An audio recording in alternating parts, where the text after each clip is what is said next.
What is up, everybody, and welcome back to another episode of the Run It Up podcast. I'm your host, Najee Adams. You know I got my guy with me today, Jalaal. Sandy. How you doing, bro? How you doing? My man. Russ. Suffering through the day, but it's almost over. Rough Yeah, ass day, but yeah, we here.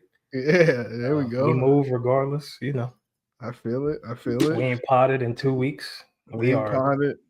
slacking. We are. Life is tough, my man. Life is hard Life when is you don't rough. when you're not getting paid to do a podcast. I'm not gonna lie. Life is hard. Like if we was getting paid to do this, I swear to God, I'd be here. I'd be here every day. Hey, But we gotta like, get there. We gotta get there. I know, but I'm saying like shit, it's hard to do when you're not getting no Oh, for comp. sure. Ain't no motivation. It's just Yeah, it's just it's pure just love love for of the the game. game. That's it. That's all it is. Love of the game. But yeah, make sure thank y'all for tuning in to the Run It Up Pod. Make sure you subscribe wherever the podcasts are.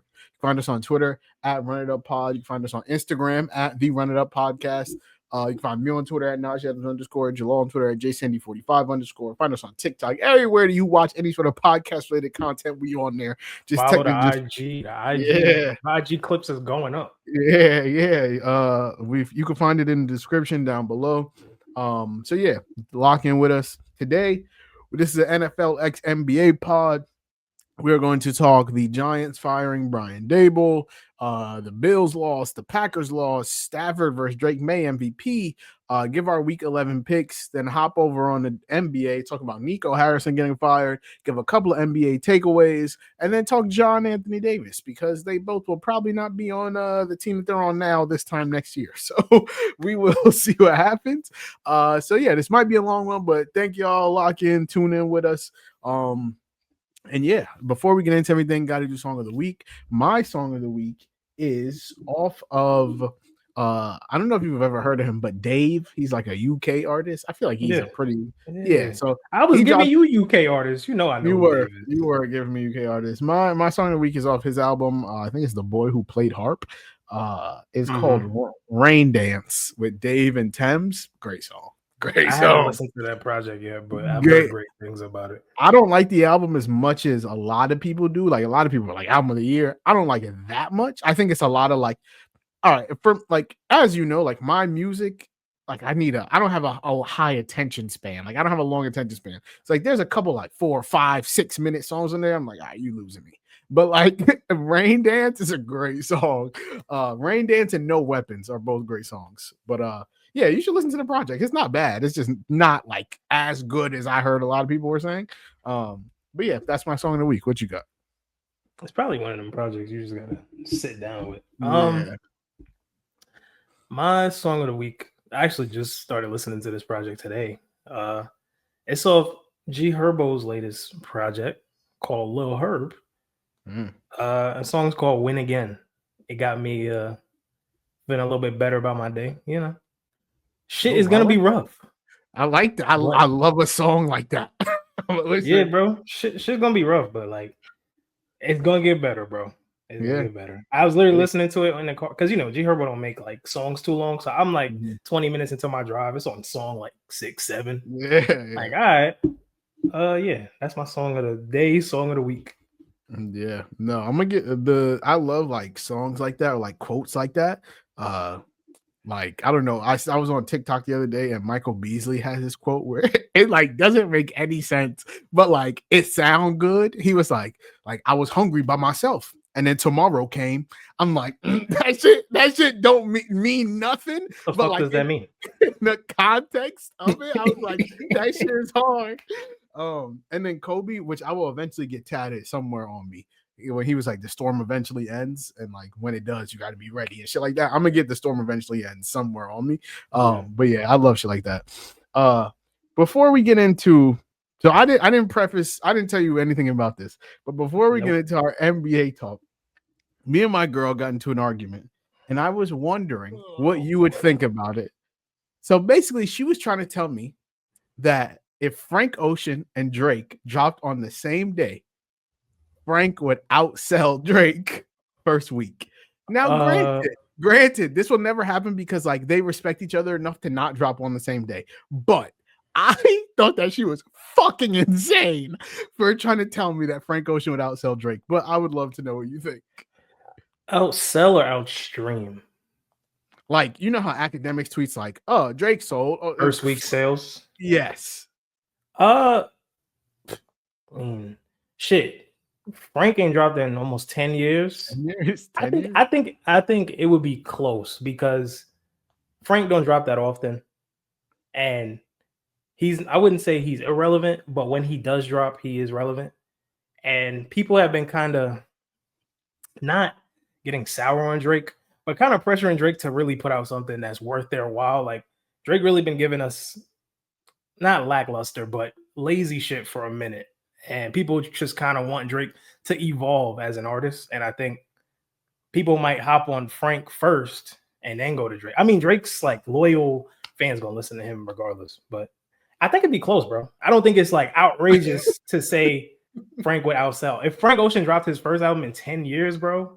I know, and he hasn't dropped a bad project ever, either. Really. Yeah. Never. Her argument was like supply and demand. You can listen to, you want new Drake, you can listen to it. He just did 2 world tours. Like you can go listen to Drake. Like the Drake music is not, you're not at a loss for Drake music. We're like, I think it's more so, the necessity of it. Like we ain't heard Frank in 10 years. And like, I'm like, bro, we'll get to you, Drake. It was the same thing when like Kendrick didn't drop for 5 years. Kendrick dropped Mr. Morale and everybody was like, yeah, we on that. It's the same thing. Or like whenever J. Cole drops, if he does drop, it's gonna be the same thing. It's about necessity and demand for whoever that artist is. And I think that, and this is not to downplay Frank. Like I do think that Drake is smoking Frank if they were to drop within the same month, whatever. But I think that Frank would outsell any rap artist not named Kendrick or Drake. Like I think he'd outsell Cole. I think he'd outsell Travis Scott. I think he'd outsell Future. I think he'd outsell Ye. Travis Scott put up numbers. Travis Scott put up numbers, but that's what I'm saying. I think he outsell any rapper not named Drake. Does he outsell Playboi Carti? If him and Playboi Carti drop, Playboi Carti got some loyal ass fans. Playboi Carti got some crazy fans. He also does great numbers.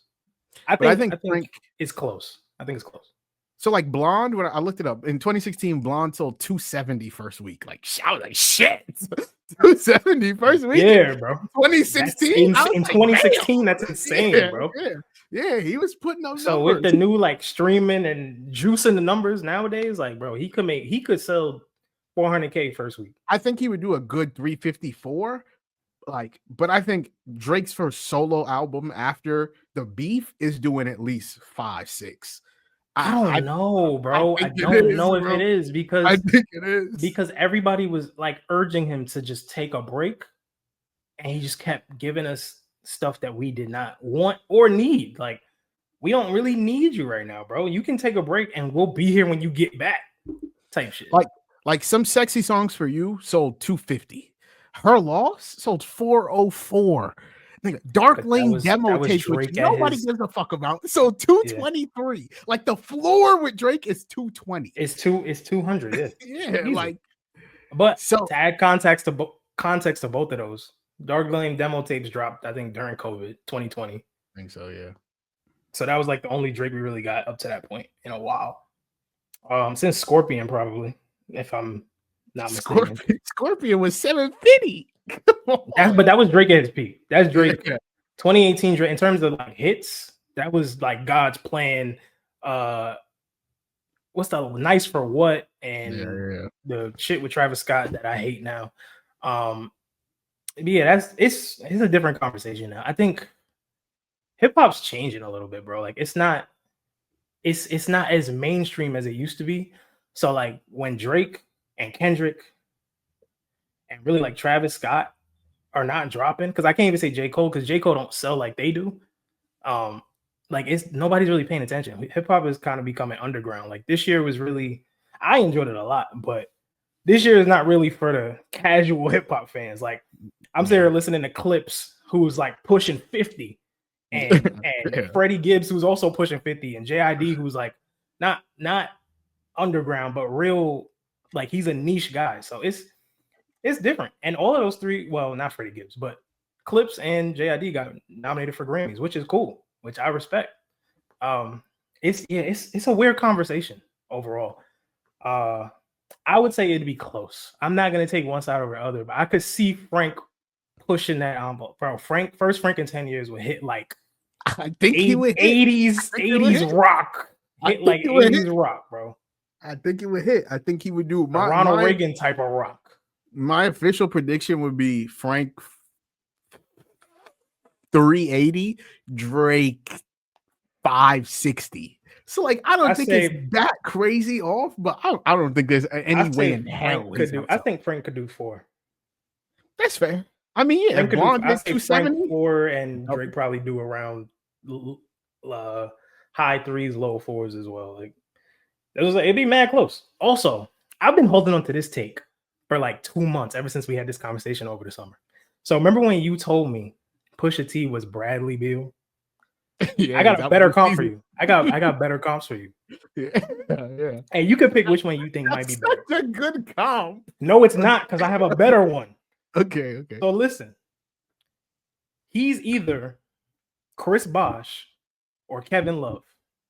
And you can pick which one which you think fits more. So the way I look at his career is like, as Clips, they're legendary. Like, they're one of the most legendary rap groups ever. By himself, okay, so you're saying that's like big three. Big three. Yeah. Like, that would be like their big 3, okay. Right? Okay. And then him by himself is like Kevin Love on the Timberwolves or Chris Bosh on the Raptors. Like, yeah, you putting up numbers, but like, you're not getting the same respect by yourself as you did with your group.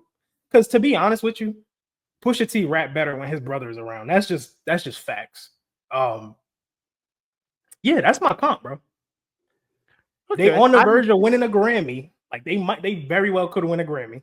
That's not a bad comp. That's not a bad comp whatsoever. Arguably the best rap album of the year.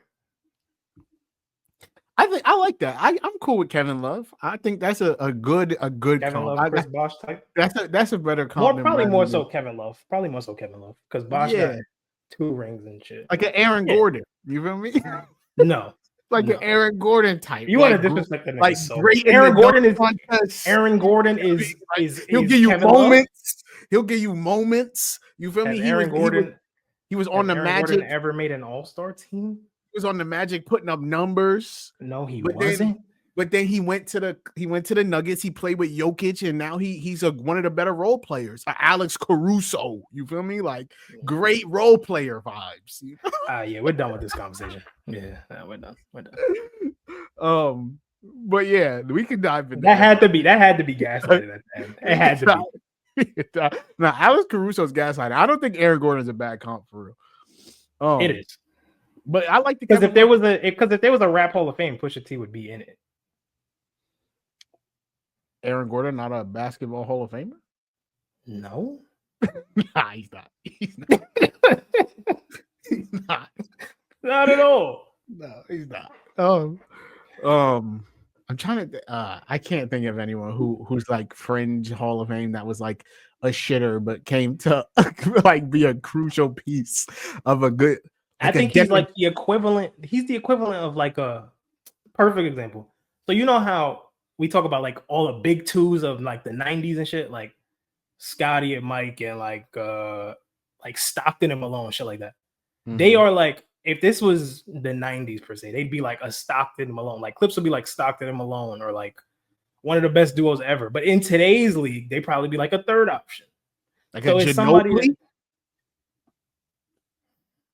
What? So on the pod today, we're gonna talk about let's see, what's up first. We can talk about the Giants. Let's hit Giants. Yeah, so, let's talk about Brian Daboll's bum. Yeah. So the Giants fired Brian Daboll after I want to say 3 seasons of him being head coach. This is maybe 4. This is 4. Yeah. This is year 4. He won Coach of the Year in year 1 and then never had a single other winning season. So, you know, that's how that goes sometimes. Mm-hmm.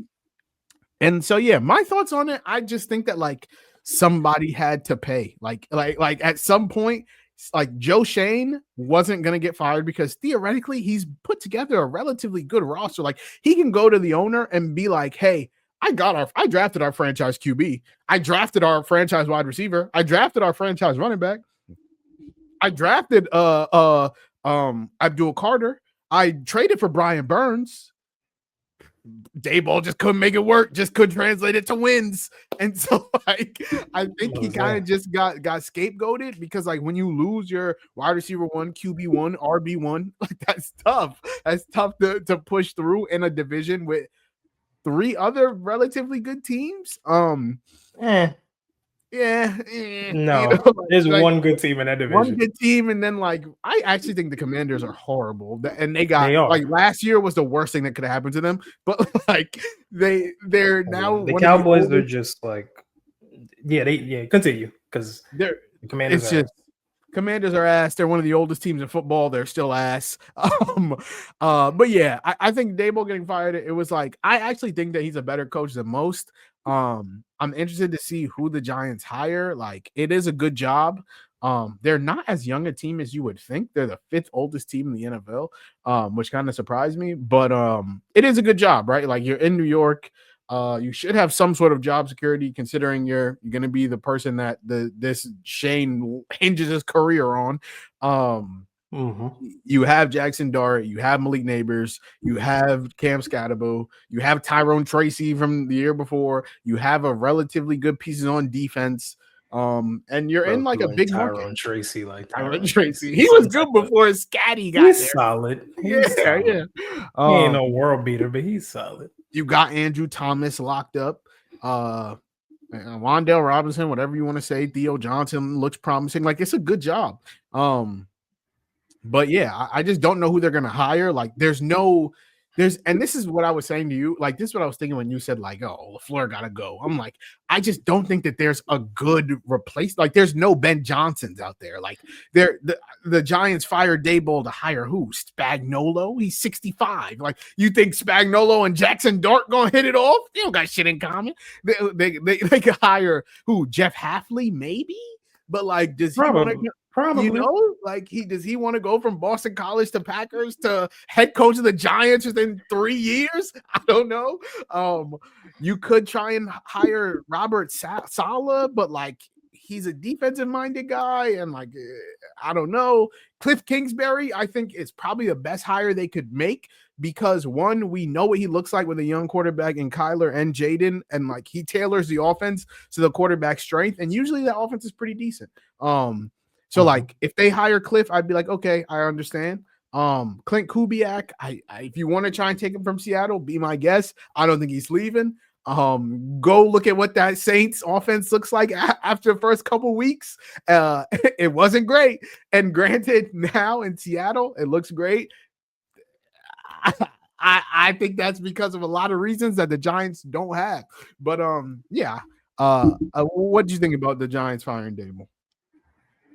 Oh, he had to go, bro. He had to go. Since that winning season, the Giants are 11-32. Oh, shit. And it's not like, you said they haven't had a winning season yet, bro. They haven't been winning games, period. Like, they've won, I think, 5 games the last 2 years up to this point. This season specifically, they've blown double-digit leads, I think, 3 times. All led to losses. I know that they lost Jackson Dart last week. Ended up losing to the Bears, but like, it's at some point it's got to be coaching, because where's the disconnect to where y'all can't execute down the stretch, and then you as the coach, you keep putting in Russell Wilson. We know Russell Wilson is ass. Like, why do you keep putting in Russell Wilson? We know what he can and cannot do. I'll never forget the game against the Eagles. Jackson Dart gets hit in the head. They go evaluate him for a concussion.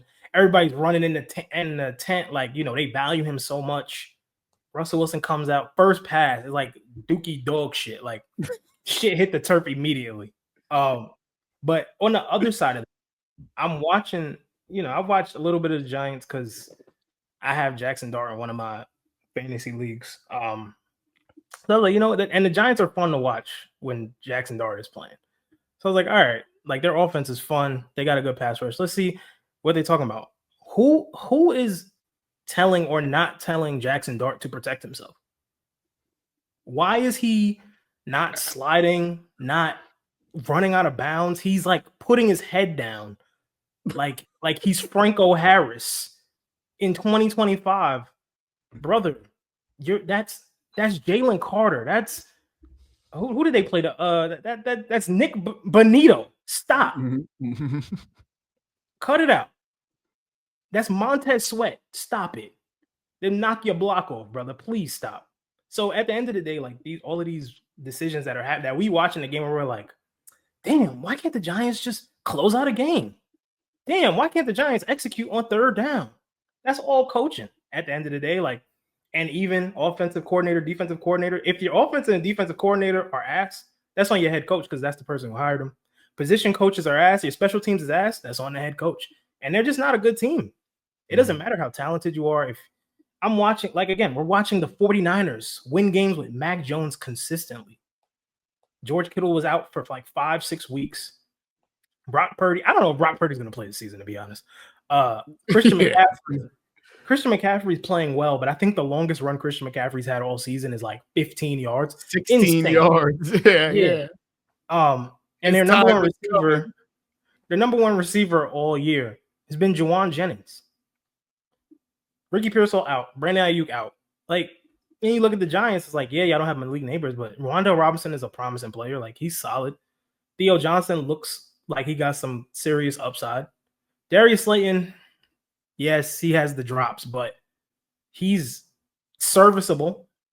Losing Scatterboo was very tough because, I mean, even though I don't think his career is going to last very long, you could see the difference between when he's out there, when Tyron Tracy's out there, and Devin Singletary's out there.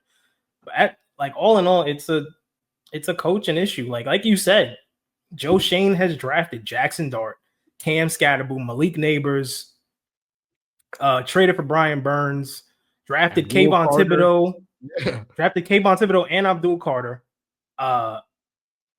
They let Xavier McKinney go. They let Saquon go. They let Daniel Jones go. Like, those were all blunders, but at the same time, you can see that they're trying to build something. Like, and I don't even think that they're blunders because, like, did anyone think Daniel Jones was going to go to the Colts and do this? No. You know, I just threw Daniel Jones in there, but yeah. I think the Xavier McKinney, not re-signing Xavier McKinney, was a fumble. I think that's tough. Not offering Saquon anything is tough. Like, just letting Saquon walk is tough. And then the fact that he went to your division rival, very tough. Like, that's the worst thing that could happen. Yeah, very tough. But look, the Giants are just, like I said this a couple weeks ago, the Giants are just a poorly ran organization. That's just the reality of the situation.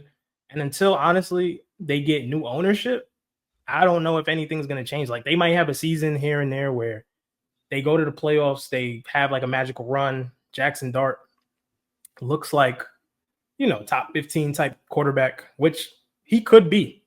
But I think a lot of the times Jackson Dart might be dealing with the Joe Burrow syndrome where, like, he's got all these offensive pieces, and then eventually, by the time the offense gets good, the defense is just ass. Yeah. So, you can be hopeful for next year. Malik Neighbors comes back healthy. Wandale Robinson, maybe you trade for someone like, I don't know, Jalen Waddle, or get a veteran wide receiver on a 1-year deal. Cam Scatterboo comes back healthy. But that's a lot to ask for 1-2 year players. It's a lot to ask. Their defense has to be better, though. Like, their pass rush is really good, but their secondary stinks. And that's another reason why they lose games. Yeah, their secondary is horrible. You know who would be great on that team? Caleb Downs. He'll be so fucking good. He is coming out this year, ain't he? Yeah, he will be great on that team, but they're not going to have a high enough. They might not have a high. Right now, they are. They're like 2-10 or whatever. Right now, they're the third pick. Caleb. Yeah, bro, they could easily get Caleb Downs. That's a great little pick right there for them. But yeah, I'm interested to see who they hire. They're talking about Antonio Pearson and John Gruden and potentially Lane Kiffin. Like, no, Lane Kiffin is going to the Gainesville, University of Florida, buddy. He's not going to. I think he could go to Penn State. Maybe or LSU. He not going to no goddamn Giants to coach. Oh, but he was Jackson Dart's college coach. Oh well, he not going to the NFL. I could see him going to LSU too. Yeah, I don't see him going to the NFL. No. I'm interested to see the Giants hire. I think it was time. I think it had run their course. I personally think that Brian Daboll will be in the NFL next year. I think he will be the Bills offensive coordinator, and we can kind of go to the Bills next. But I think that Joe Brady either gets fired. Time is up, buddy. His time. Yeah. Let me take the mic real quick, bro. Yeah, go for it. Like, first of all, somebody's got to hold Brandon Beane accountable for something. I mean, come on. This can't all be Josh Allen. This can't all be Sean McDermott. Like, brother, you put this roster together.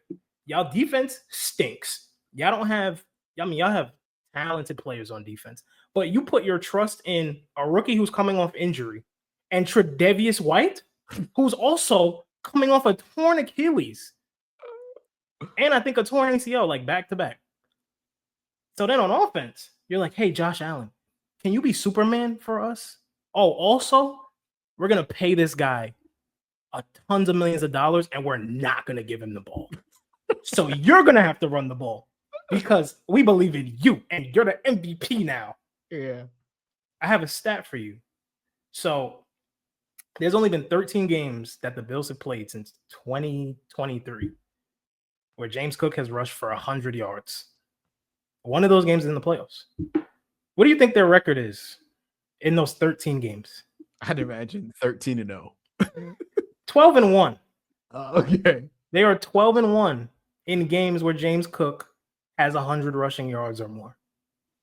I'm not saying use him like he's Jonathan Taylor. However, I'm literally probably going to say the exact same thing I said 2 weeks ago. You put James Cook in the game, first down, y'all decide to pass. Cool. It's incomplete because you try to throw it to Keon Coleman, and he don't know how to use his body. Yeah, he's horrible.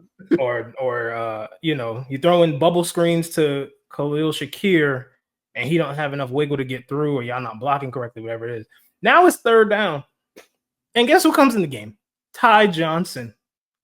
Oh, brother, I wonder what the Bills are going to do now that Ty Johnson's in the game. And then, they try to throw Ray Davis in there. I'm like, so it's not because, I own James Cook and our fantasy league or nothing like that. Every running back that gets paid the money James Cook's getting paid gets used like a 3-down back. James Cook is a 2-down back with occasional usage in the passing game. I don't know what this cute shit is that they be trying to do. Like they're the Chiefs, like they can get away with it. Y'all can't get away with it, bro. Y'all not even number one in y'all division no more. Y'all ain't running away with this. The Patriots are here. They on y'all ass. And y'all think y'all could get away with this nonsense of the elves wide receivers, Santa and his elves at wide receiver. And hopefully Dalton Kincaid turns into Brock Bowers. I don't understand, bro. Like, Khalil Shakir is a good player, but he's not a number one. Dalton Kincaid can be like a number one type option, but they don't even use him that way because they're still trying to implement Dawson Knox into a bunch of shit. What are we doing, bro? And I'll get into this later, but I hate when coaches, because we're going to talk about the Packers in a second. I hate when coaches think that running good plays are better than just using your best players. Just draw up a play for your best players. If you need a sheet of the payroll, to see who gets paid the most money, just look at that shit, and that'll tell you who to run the fucking plays for, bro. Josh Allen could be number one, and I think James Cook is like number 3 or 4. Yeah. Like, come on, it's really like we sit on our couches and be like, it's not that hard, but I truly don't think it's that. Like, the concept of that is not that hard. I'm looking at the Rams spam Puka Nacua targets every week. It's not that difficult. The Bengals throw to Jamar Chase 20 times. Come on, man. And this shit works. Yeah, that's what I'm saying. Because guys are that good. The Rams legitimately throw to Devontae Adams, Puka Nacua, or give the ball to Kyron Williams, and that is it. The Seahawks, and they have a trio of tight ends. JSN, you don't know who the ball's going to. JSN has like 60% of our receiving yards as a team. Like, it's insane. Bro, when the Packers had Devontae Adams, I promise you not, 65%, 70% of them targets was going to Devontae Adams, bro. It like, use your guys, man. It's real, like, you're doing these guys a disservice.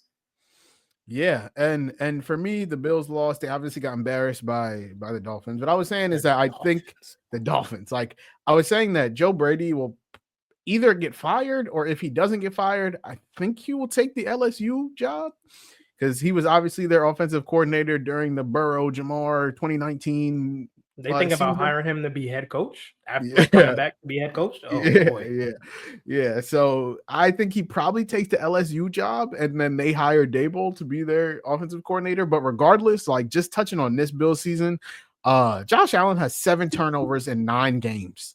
Last season, when he won MVP, he had 8 total. So like something's going wrong.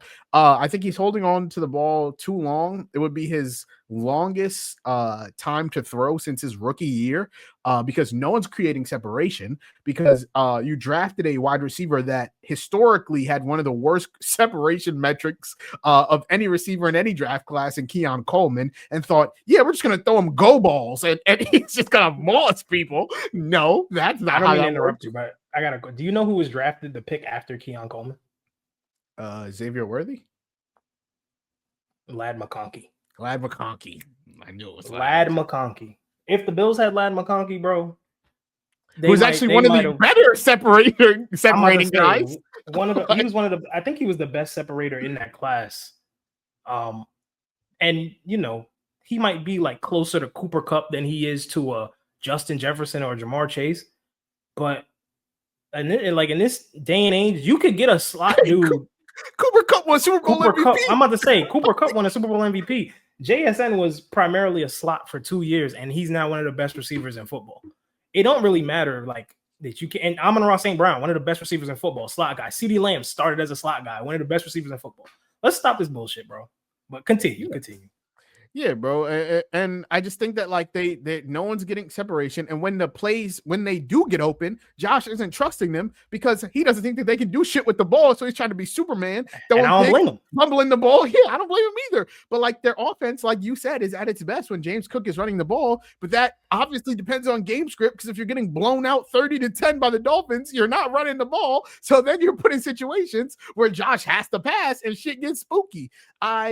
Like you said, I think Brandon Beane, I think he's failed this roster. I think a lot of Bills fans after the game were saying like he has wasted Josh Allen's prime. And I think if it was reported correctly, not trading your 26th first for Jalen Waddle is fucking organizational malpractice. That is fucking. Oh, is that why they didn't get him? Yes, because they offered a 27 first, and the Dolphins said, no, we want 26. And they were like, nah, we're out. What? Like, okay, so let's say the 27 class is infinitely better than the 26 class. But first of all, the Dolphins are cuckoo in the brain for even saying, nah, we don't want a 27, we want a 26. Okay, yeah, take it. Yeah, take it. Give us Jalen Waddle.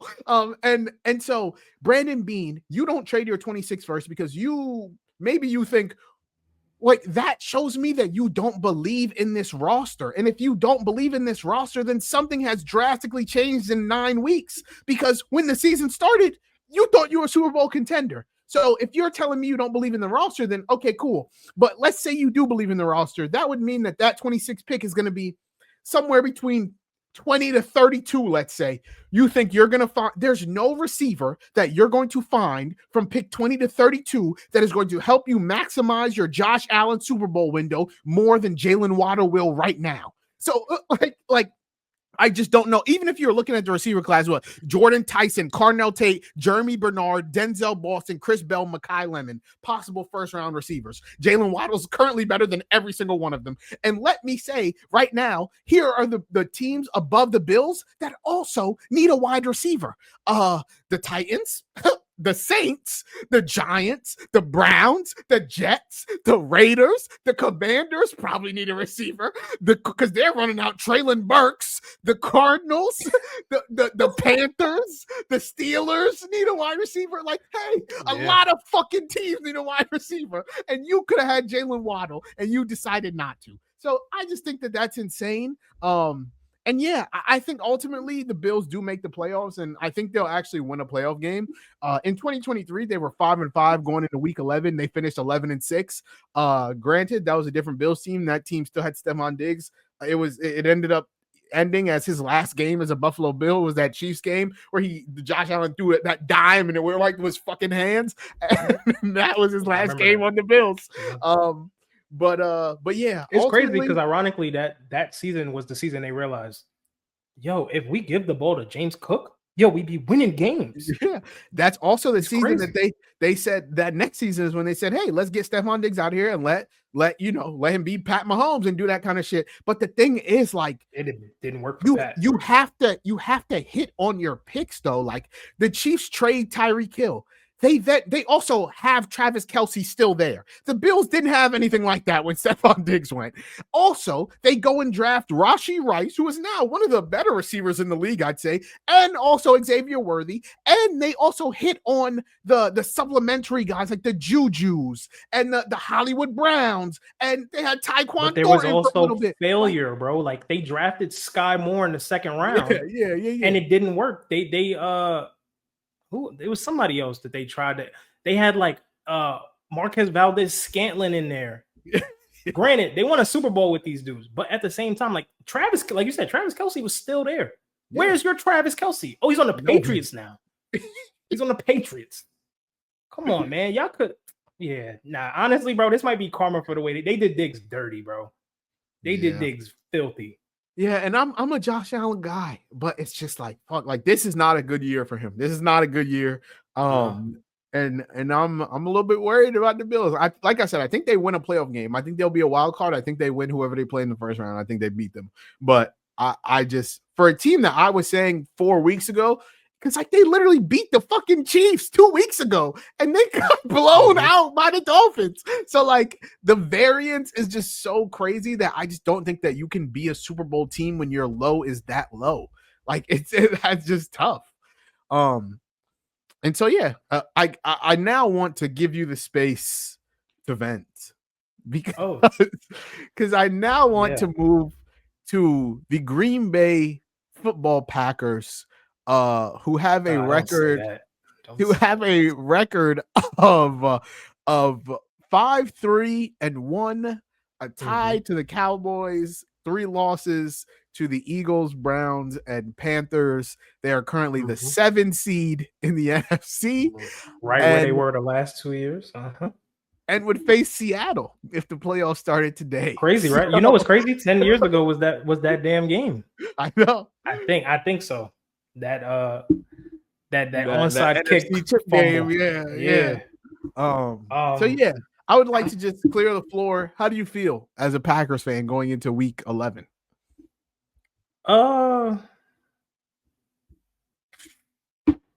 It's shit. I don't even have words, bro. I was sitting here last week. I'm like, they lost to the Panthers. They overlooked them. They got the Eagles next week. It's Monday Night Football. That's your chance to prove to people that you're a serious contender. Eagles aren't as good as they were last year, but they're still solid. Like they have their hiccups, but they look like an elite offense for the last 2-3 weeks. So you come out against the Panthers and you lay 13 points on the board. You let Rico Dowdle run all over you, which honestly is fine because they only scored 16 points, but you scored 13. And for a team whose coach is supposed to be this offensive mastermind, this guru, the offense has looked like absolute fucking dog shit for the last 2 weeks. And I'm not exaggerating when I say that. They've scored damn, my math is ass. They've scored 20 points in the last 2 weeks. There you go. For this game specifically, let me start with the defense. Defense was absolutely outstanding. Like you come into, I kind of had a feeling it would be a nasty game, but you come into it and know you got to stop Saquon Barkley. You can't let Jalen Hurts get out the pocket too much. Contain AJ Brown, contain Devonta Smith. or like just make Jalen Hurts second guess something. And by that time, you have Micah Parsons and Rashawn Gary and whoever else might be out there trying to get Jalen Hurts. And it worked, honestly. Like their first drive, they drove down the field and Edgerrin Cooper forces a fumble. Boom, perfect. But then the offense comes out. The first quarter, Jordan Love threw 3 passes in the first quarter. How? I don't know if anybody who listens to this watch Packers games. The interior line of the Packers is trash. Yeah, LaFleur love an inside zone. Run amok up the middle. Like nothing, bro. And for me to be sitting on the couch and be like, they about to run it. It's first down, they're gonna run it. What do you think Nick Sirianni's saying on the other side? Matt LaFleur, like I'm not saying he should be fired, but I think he is on the hot seat because you are now in the year, I want to say this is year 8. You have no Super Bowl appearances, none with Aaron Rodgers. Jordan Love comes in, you make the playoffs twice. You have, an overachieving season, and really last year was really disappointing. And to come into this year and start so hot, people basically daring you to run the ball, and you were like, we're just going to throw it over your head, score touchdowns, whatever. Now that people realize, hey, they actually can't run the ball. They're actually manning up all of our mid receivers now that we don't have Tucker Kraft, which also is a big, big loss. Like not having your number one option is tough. But I think Matt LaFleur is doing his quarterback a disservice. Did Jordan Love play well on Monday? Absolutely not. He was jumping around the pocket. He didn't trust his first read. But honestly, bro, behind that line, who the hell would? I'm just waiting to see when the next time he's gonna get smacked upside the head. Jalen Carter is running through the defense like it's nothing. Jordan Davis was absolutely wreaking havoc. Jalen Phillips was on his ass like every other play. How the hell is a quarterback supposed to be consistent when 1, y'all not even trying to get him in a rhythm, and 2, you're asking him running on the first 2 downs and asking Jordan Love to commit to convert 3rd and longs the entire game is malpractice, bro. That's like backwards offense. You gotta pass the ball on first down to get like a shorter yardage and second down. You might run it. You might run a play action. The play action was working in the second half. Another thing. How do you trot out a kicker that's been hurt for the last Brandon McManus is hurt. He told Joe Buck and Troy Aikman, yeah, my quad's better, but like it's still like not right. And y'all been trying him out there for the last 3 weeks. We have another kicker on the roster who's a rookie and hit a 61-yard field goal. When was that? Against the Cardinals. Just put him out. If you're gonna they didn't want to kick the ball so bad. We were going for it on 4th and 9 from the 50. We went for 4th and 8 in the end zone the week before that. Brother, just like do what makes sense. Don't trot out a kicker out there that's not hitting hit. 1, your guys aren't blocking for him, and 2, he's not healthy. His legs are hurt and he has to kick. What the hell is wrong with you? The other thing is, like, I feel like this team is never, like, every time we play outside of week 1 versus the Lions, every time they play a contender level team, they are not prepared. Never, ever, ever, ever. They look soft. They look unprepared. Stupid ass penalty. You got dudes lining up in front of the O-line. The refs can't see the O-line. Brother, we are in the NFL. How is that? How are you getting illegal formation because the ref can't see the ball? Like, these are things that in practice should be, these are fundamental coaching issues. The team is soft. They're undisciplined. They want shit given to them when honestly, you ain't done shit in the last 2 years. It's not like you're division winners. Aaron Rodgers not walking through the fucking door no more. Like, this is a new age. And I feel like everybody that's there is like, we the Packers. What the hell does that mean in 2025? Like, yeah, y'all cool. But it doesn't mean anything to me, like right now. They play the Giants this week. They should win that game. If Giants loss would be catastrophic, I'd imagine. Yeah. Bro, they have the Lions on Thanksgiving in 2 weeks. Beat the Giants, go rest up, because you got a short week. You got to play the Lions in Detroit on Thanksgiving. Everybody's gonna be watching that game. I would say Jaden Reed might be back by then. Matthew Golden should be back by then. I just traded for Christian Watson, so hopefully not. Christian Watson, again, to the point I made earlier, like I also feel like Matt LaFleur thinks that his plays are so good that as long as they're ran correctly, anybody can execute them. No, sir. No, sir. Bo Melton is not. Bo Melton is what's your favorite grocery store? No, what's your favorite grocery store? Give me he's a stop and shop Travis Hunter. Yeah. Like, bro, he's a 7-string wide receiver converted to corner. He's a 4th-string corner, 5th-string corner. I get that guys are hurt, but why are we running on 4th down? Christian Watson not on the field, and you're running plays for Bo Melton? And then when he drops it, you're like, oh, we got to clean that up. Run plays for your best players.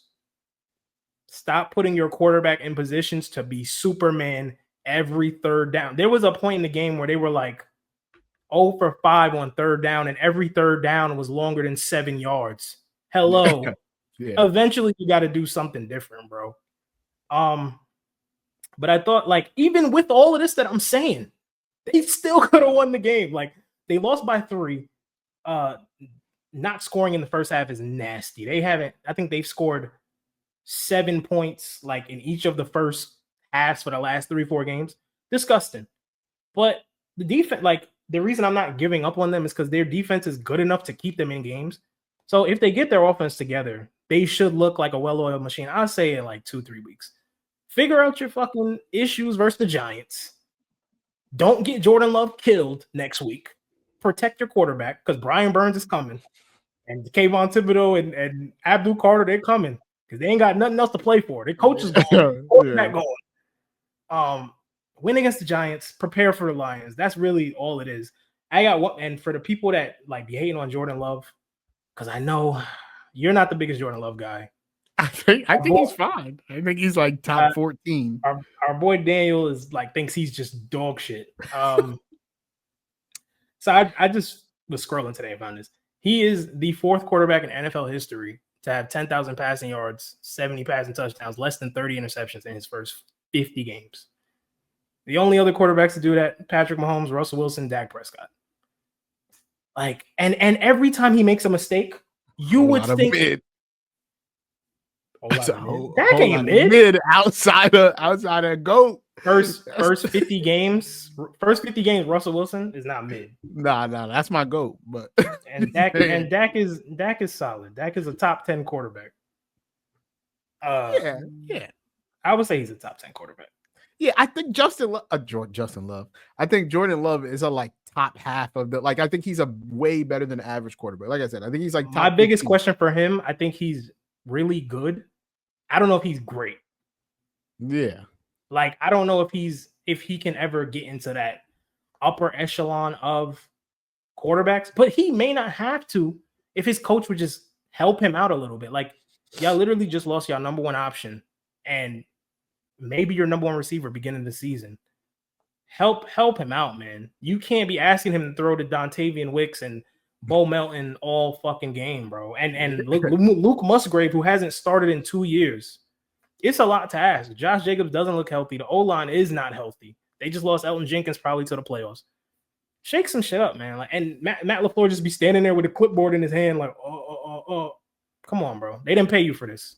As a Josh Jacobs fantasy manager, I want him to get the carries, but he is averaging. He has been getting the carries. I know. I'm saying he's averaging a career low yards per carry.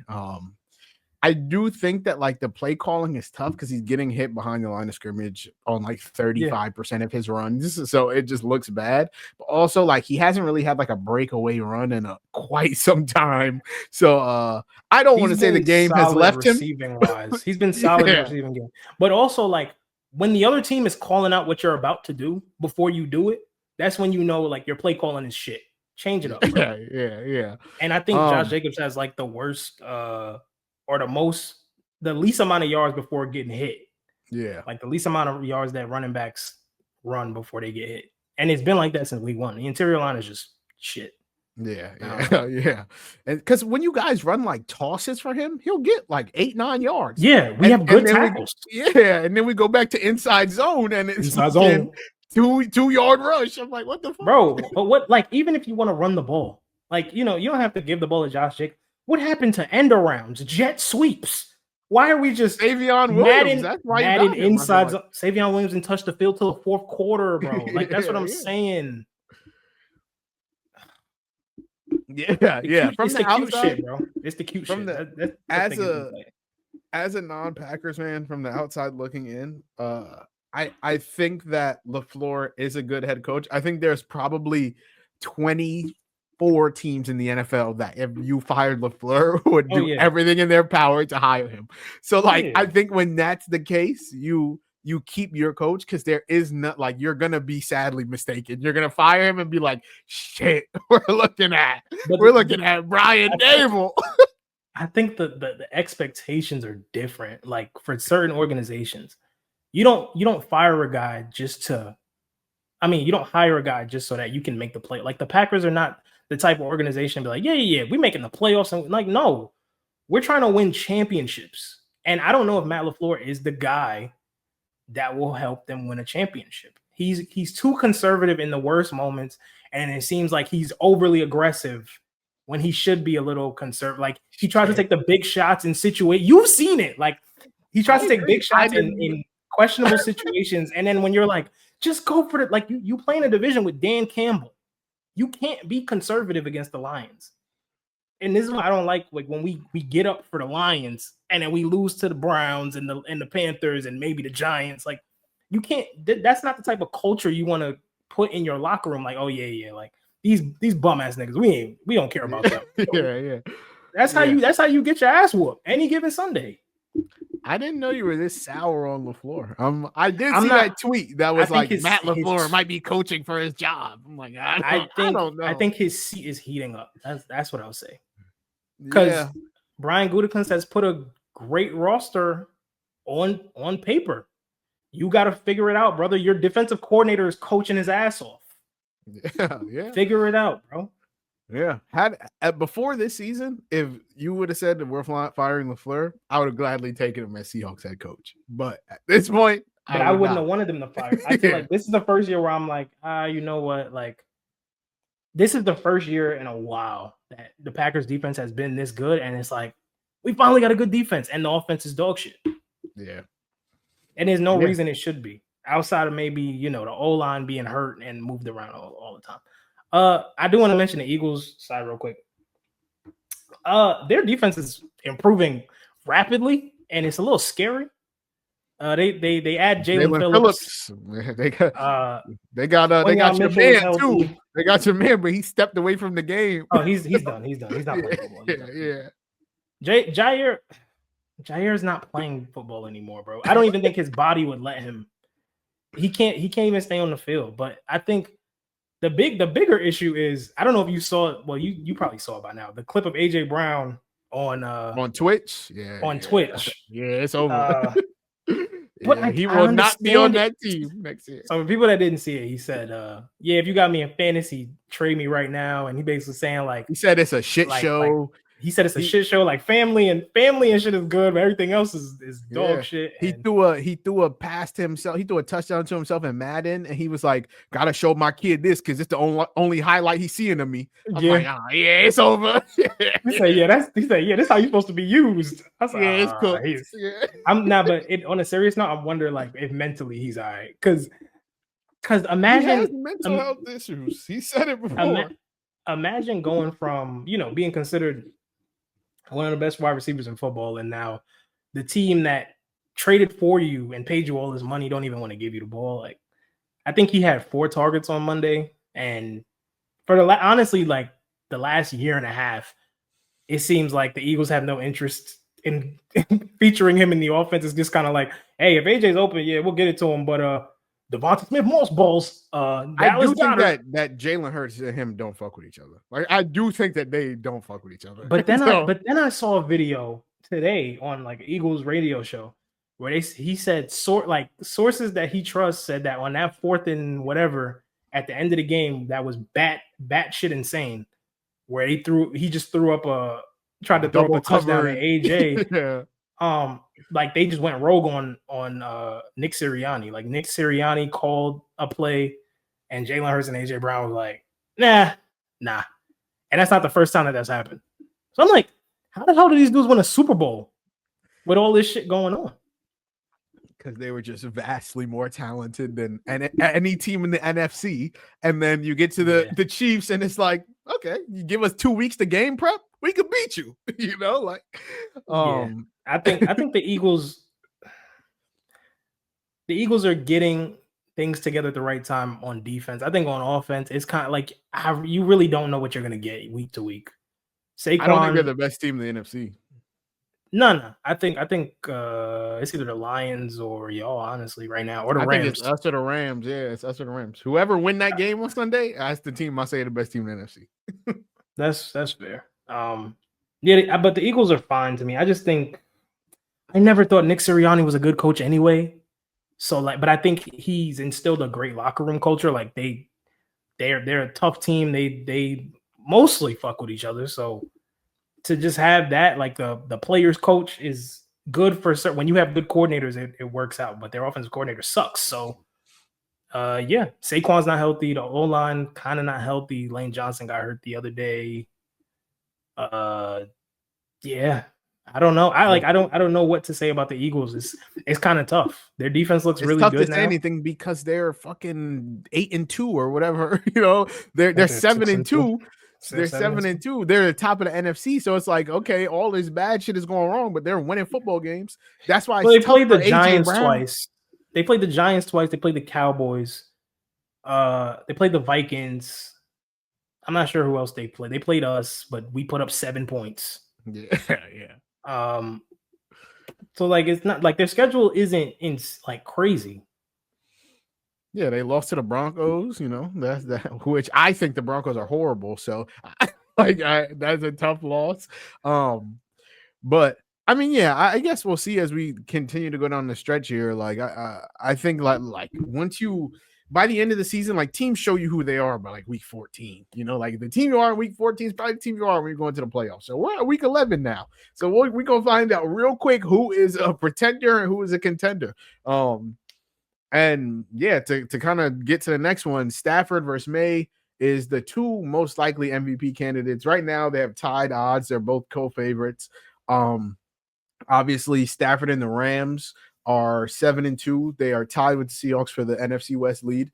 And the Patriots are also 7-2, I want to say.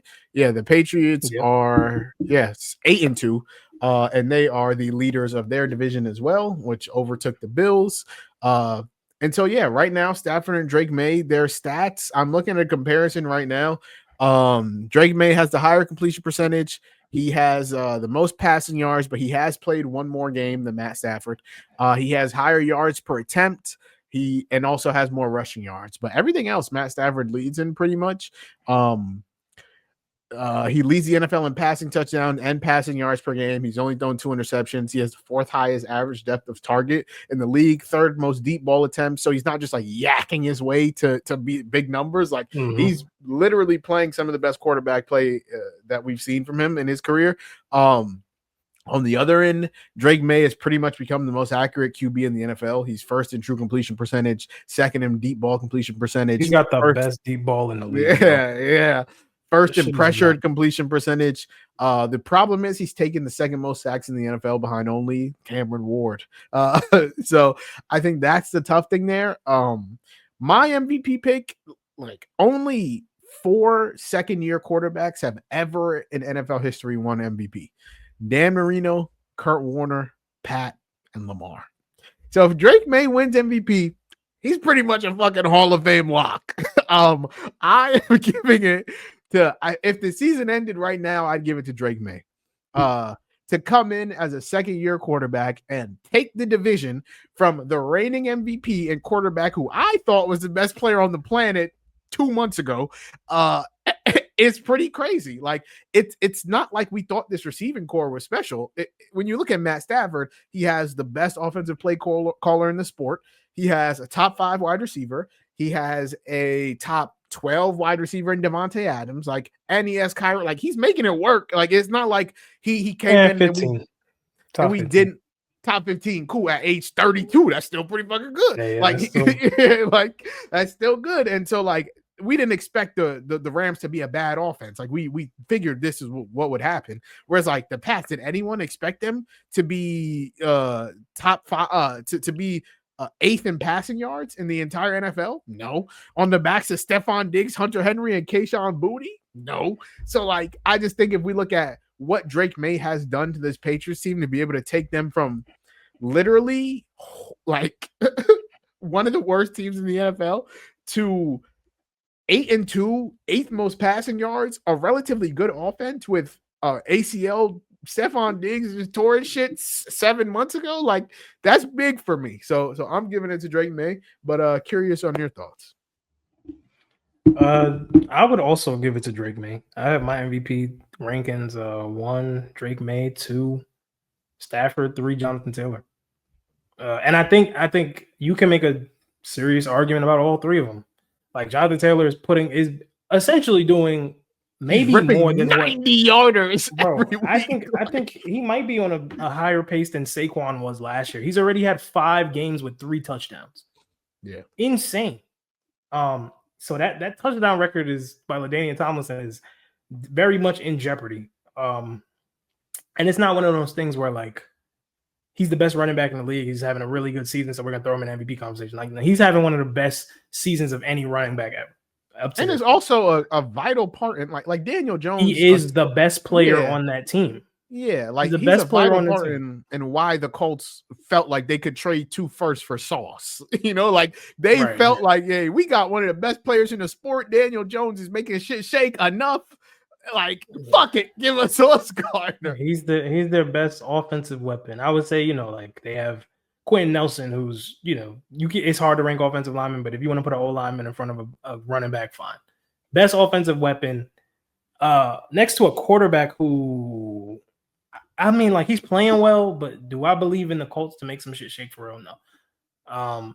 But to the Drake Maye, Matthew Stafford thing, I would pick Drake Maye because, like you said, his receiving core has been less than optimal for the last 2 years. Like Stephon Diggs, your best receiver, your second best receiver is Hunter Henry, who most people forget is on the team. Like half the time I forget he's in the game, but this year he's having a pretty good year.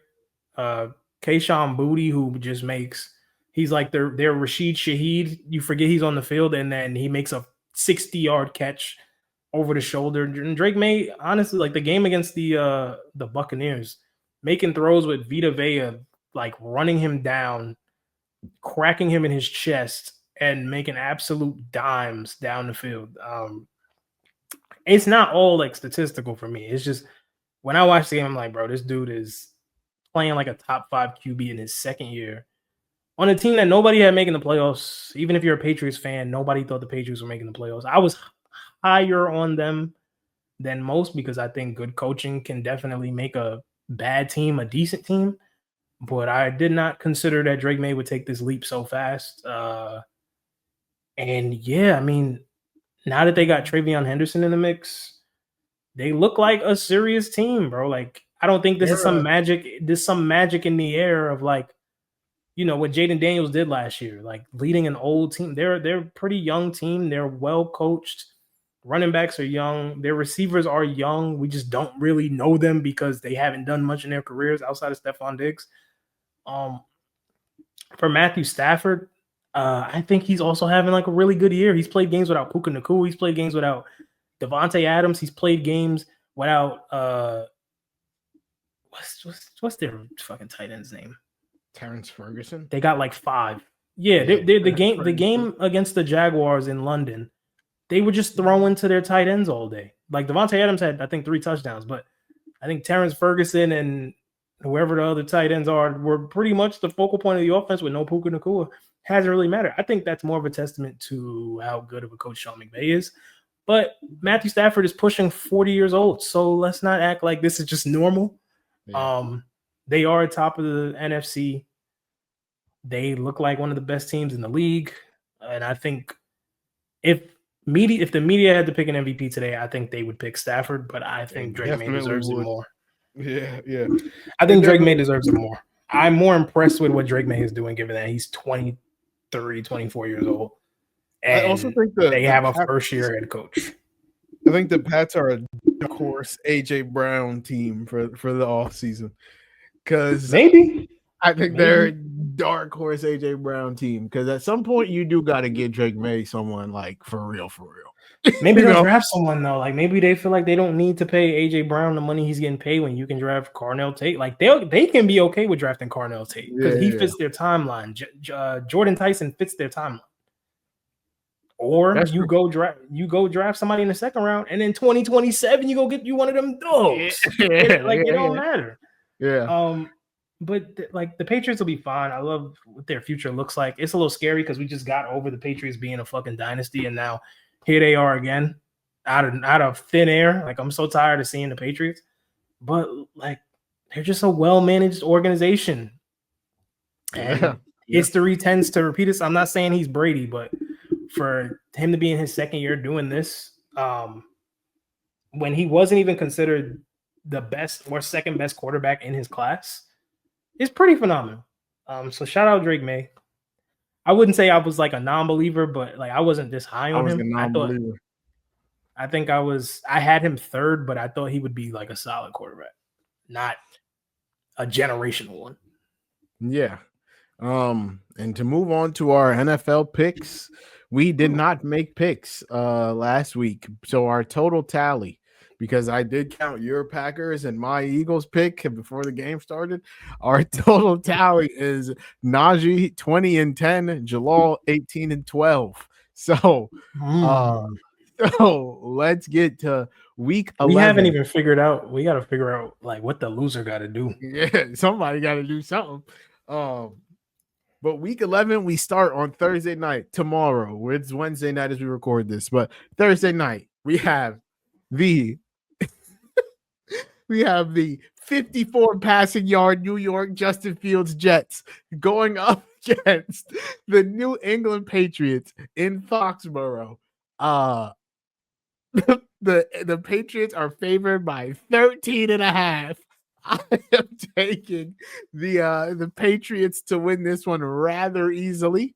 Unfortunately, as president of the Justin Fields fan club, it has never been more over. And you want to give up your mantle as the president of the fan club? I'm writing the eulogy. His career is pretty much cooked at this point. I'm sure he'll be a backup somewhere next year. I don't think he's like people are like UFL, get ready to learn CFL. No, he will be a backup somewhere. But the starting career, that's done. That's over. It's not happening. It's not happening. So yeah, I'm taking the Patriots. Who you got? The Patriots by a lot. The Jets are officially rebuilding. They traded Sauce Gardner. They traded Quentin Williams. I thought they were going to trade Breece Hall as well. They got 3 firsts in 2027. That's great. Yeah, that's great. Pick the right players. That's the next step. Yeah. Garrett Wilson's probably going to be out of there soon. Breece Hall is not coming back. No, so as like the morale in the locker room got to be like at an all-time low. Aaron Glenn can't do nothing to rally the troops. Patriots by a lot. Yeah. So we're both going Patriots. Next up, the Madrid game Sunday morning. The Washington Commanders versus the Miami Dolphins. The Commanders coming off a loss. Yeah. Commanders coming off a loss. The Dolphins coming off a win versus the Bills. This is a tough one because both of these teams just can be so ass. But I'm going to take the Dolphins because they have their starting QB and the Commanders do not. So I'm going to say Dolphins win this one. Who you got? You know what the Dolphins also don't have? A fucking defense. I'm taking the Commanders. I think, honestly, bro, I feel like this is the game. There's always one game every year that's an international game that helps no one in fantasy, helps no one's parlays. It's just the shootout that nobody wanted to touch because it's just ass versus ass. I think we could see a score of like 21-24, 27-24, because both of these teams' defenses are pretty shit, and the offenses have enough talent to make something work. Like Marcus Mariota is not terrible. Like he's a backup in the NFL. That's just what he is. And I trust honestly, I trust him more than I trust Tua, because I truly believe when I say this, I truly believe something is wrong with Tua Tagovailoa. I truly believe this is early onset CTE, and I think this is the last year that he will be starting in the NFL. Bro he be throwing passes down like 7 touchdown passes down 7 and celebrating like they just won the game. He'll do like some type of fakes and act like he's playing basketball. He has like phantom. He'll hand the ball off to Devon A-Chain and like phantom throw the ball. Like, bro, what is it? Like, on a serious note, I think something is cognitively wrong with Tua Tagovailoa. And if you watch his press conferences, he is just not all the way there. Yeah. I think Jalen Waddle has a great game, though. I think Jalen Waddle is going to cook Marshawn Lattimore out his boots. Yep. I think Debo probably has a good game, too, because the Dolphins can't tackle. Zach Ertz probably has a good game.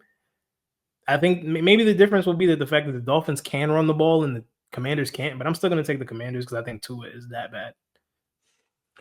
I respect it. Next up, we have Panthers at Falcons. I want to say both coming off a loss, or did the Falcons win? Yeah. I can't remember. Nah, Falcons lost to the Colts in overtime, and the Panthers lost to the Saints at home.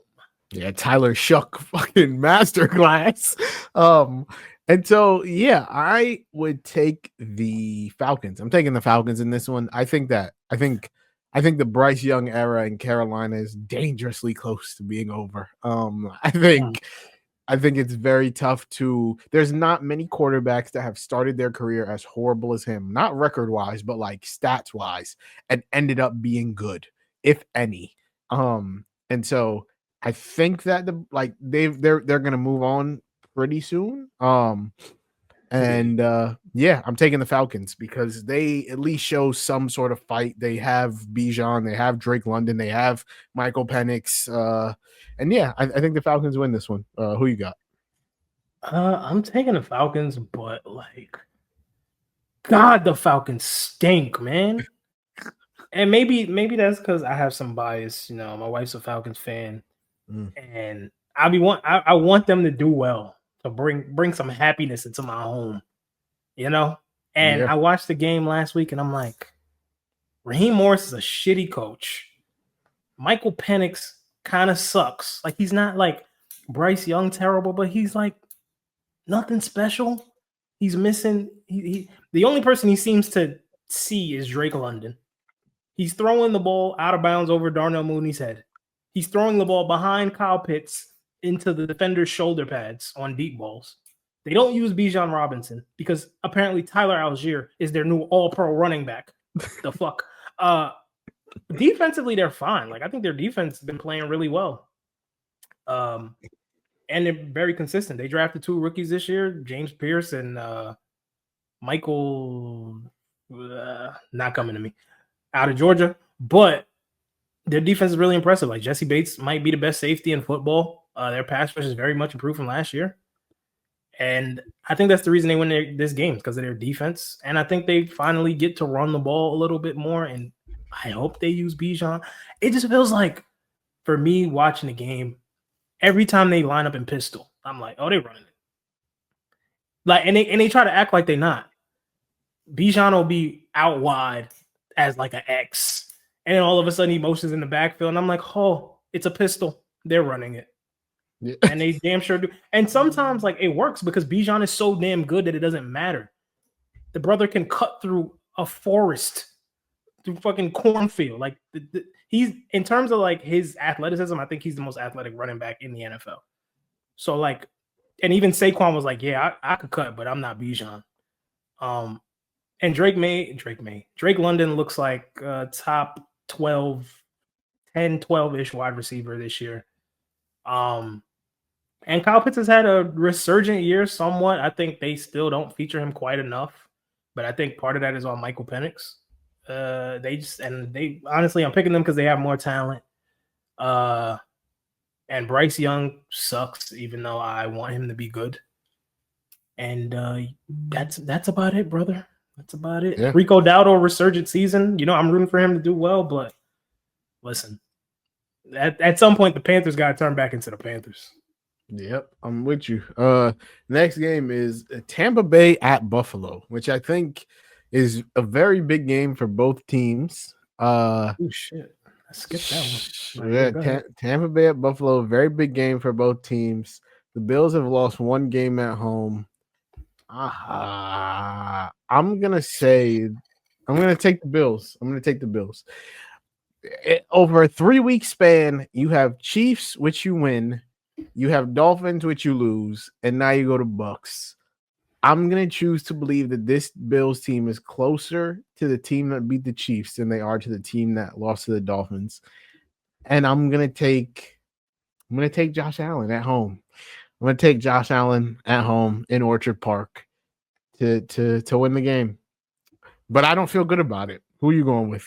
I was about to say I wouldn't feel good about it either. Yeah. I'm gonna take Tampa Bay. I think again, it's real easy to get the Bills off their game plan. Like if you get down or if you get up early on the Bills, it's kind of tough for them to come back because they don't have the weapons. And they tend not to, once they don't commit to the run, they tend not to recommit to the run. So if I can see a world where the Bills get down early.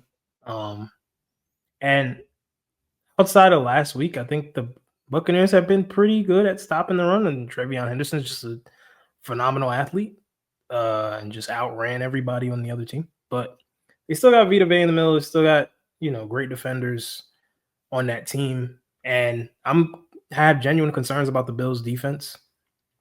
Not consistent, nor do they have the skill players at cornerback to guard Emeka Egbuka or even hold up a Cade Otton. So I'm like, I don't know. Bucky Irvin is serviceable enough to kind of give you what you need at running back. And as long as Baker Mayfield doesn't turn the ball over, I think the Buccaneers can win the game.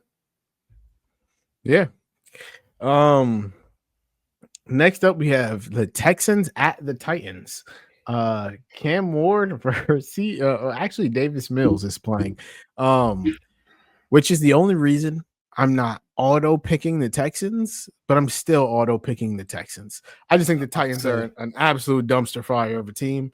I think I already wasn't super high on Cam Ward, but like when you throw a QB into something like this, you like I do think you do a disservice to their development because now everyone around the league thinks like, damn, maybe Cam Ward, maybe the Titans did reach on Cam Ward. Maybe he wasn't as good as we thought he was. Now Cam Ward's thrown 5 touchdowns in 9 games, and it's like, wait, is this nigga trash? And so I think that like the QB can't be the first step in your rebuild. It can't be. And I think it needs to be somewhere a little like you need to have stuff in place. Like the Giants, they had neighbors. At least they had them a receiver. They had a couple. They had Dexter Lawrence, all pro D tackle. They had Brian Burns, and then they went and got Jackson Dart. You put it in there, and you're like, even though he didn't play with Malik Neighbors, it's like, okay, Jackson Dart looks good. Like we've got something and he looks okay. We have a foundation. The Texans had a little bit of a foundation. And when they drafted CJ Stroud, they also drafted Will Anderson. And it's like, oh shit. Okay, we got some shit here. You bring Cam Ward into Calvin Ridley and Alec Io Manor and Shamir DK go Gators and expect him to be like, oh my God, this is the offensive rookie of the year. No, it's not happening. Yeah, no way. So I'm taking the Texans to destroy the Titans in Tennessee. And I feel really good about it. So who you got? I have the Texans. I don't feel good about it because the Titans defense is better than people think. But the Titans also just can't score. So like the Texans defense is legit. And their defense is actually the reason they came back and won that game last week against the Jaguars. So I think Davis Mills, yes, serviceable, but also like could easily just be a pile of ass on any given week. The Texans still can't run the ball. I guess I'm taking this game's gonna be Trash, man. I guess I'll take the Texans. I don't feel great about it, but I feel worse about the Titans. So Yeah. We're on the same page. Next up, we got Bears at Vikings. This is a good one. The Bears look like a team of destiny. They cut 20-point comebacks on the Giants. Unbelievable wins versus the Bengals. Caleb Williams and Ben Johnson look great, even though he's still playing the Olamide Zaccheaus gimmick. Let my son Luther Burden cook. But I'm gonna take the Bears. I'm gonna take the Bears. I think they have the better QB because JJ McCarthy looks kind of trash. And I do kind of like the Bears. I just kind of like me some Bears. Yeah, I'm taking the Bears versus the Vikings. Even though the Vikings are 2-0 in the division and they kind of get up for the NFC North games. I'm taking the Bears. Who you got? Yes, they do. If I'm not mistaken, this game is in Minnesota. It is. And I'm not the biggest. First of all, you hate fuck the Bears. both these teams. No, fuck both of them. Fuck both of them. They both ass. The Bears are the fakest 3-6 team I've ever seen in my life. They won games against the Commanders, comeback wins. Commanders, Raiders, Giants. And they go in the locker room spraying water bottles and Ben Johnson giving motivational speeches about how that's how you win games. All we got to do is hang on. You're hanging on to loads of ass. This is who you're beating. They haven't won a game in the division yet. They got smoked by the Lions. This is where your season, this is where we find out if you're frauds or not. If you're not frauds, you'll win this game. It doesn't matter that it's on the road. The Vikings are having a pretty tough season. They've had a carousel at quarterback, kind of, sort of. And, they've been pretty healthy all season on offense. Defensively, they haven't had Jalen Johnson, but their defense has been forcing a lot of turnovers, which has helped them win games. Then again, you played Geno Smith, a broken Jaden Daniels, and Jackson Dart, who is a risky quarterback but makes big plays. So I'm not buying it at all. I'm taking the Vikings in Minnesota, divisional game. I think Justin Jefferson is gonna have I think he's gonna have one of them Justin Jefferson games finally. He hasn't really had one this year yet, partially due to his correction. He had one in London, wherever that game was overseas, against the Steelers. But other than that, he's kind of been a little quiet this year. I think he hears the noise people saying, I don't think Judd is the top 3 running receiver anymore. Yeah, I think y'all be mistaken if he's not. I hate the Vikings. I hate the Bears. Fuck them both. I'm taking the Vikings. Green Bay at New York. Trap game for the Bears. Trap game for the Packers. Is it?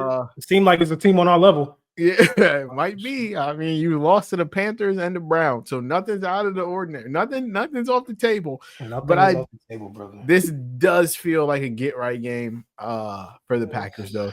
Giants, they're without their head coach. Packers coming off a tough loss to the Eagles, a 2-game losing streak, actually. At home. I'm gonna take the Packers pretty easily to beat the Giants. If you can't beat Jameis, then come on. So yeah, who you got? I feel like I know your answer, but I gotta ask. I can't. I'm not gonna sit here and take the Giants, but if you don't beat the Giants, what the fuck are we doing? Yeah. What are we doing? If you can't beat the Giants, what are we doing? And I'm not trying to sit here and disrespect the Giants. The Giants they have no plans of making the playoffs. They are still in a rebuilding mode.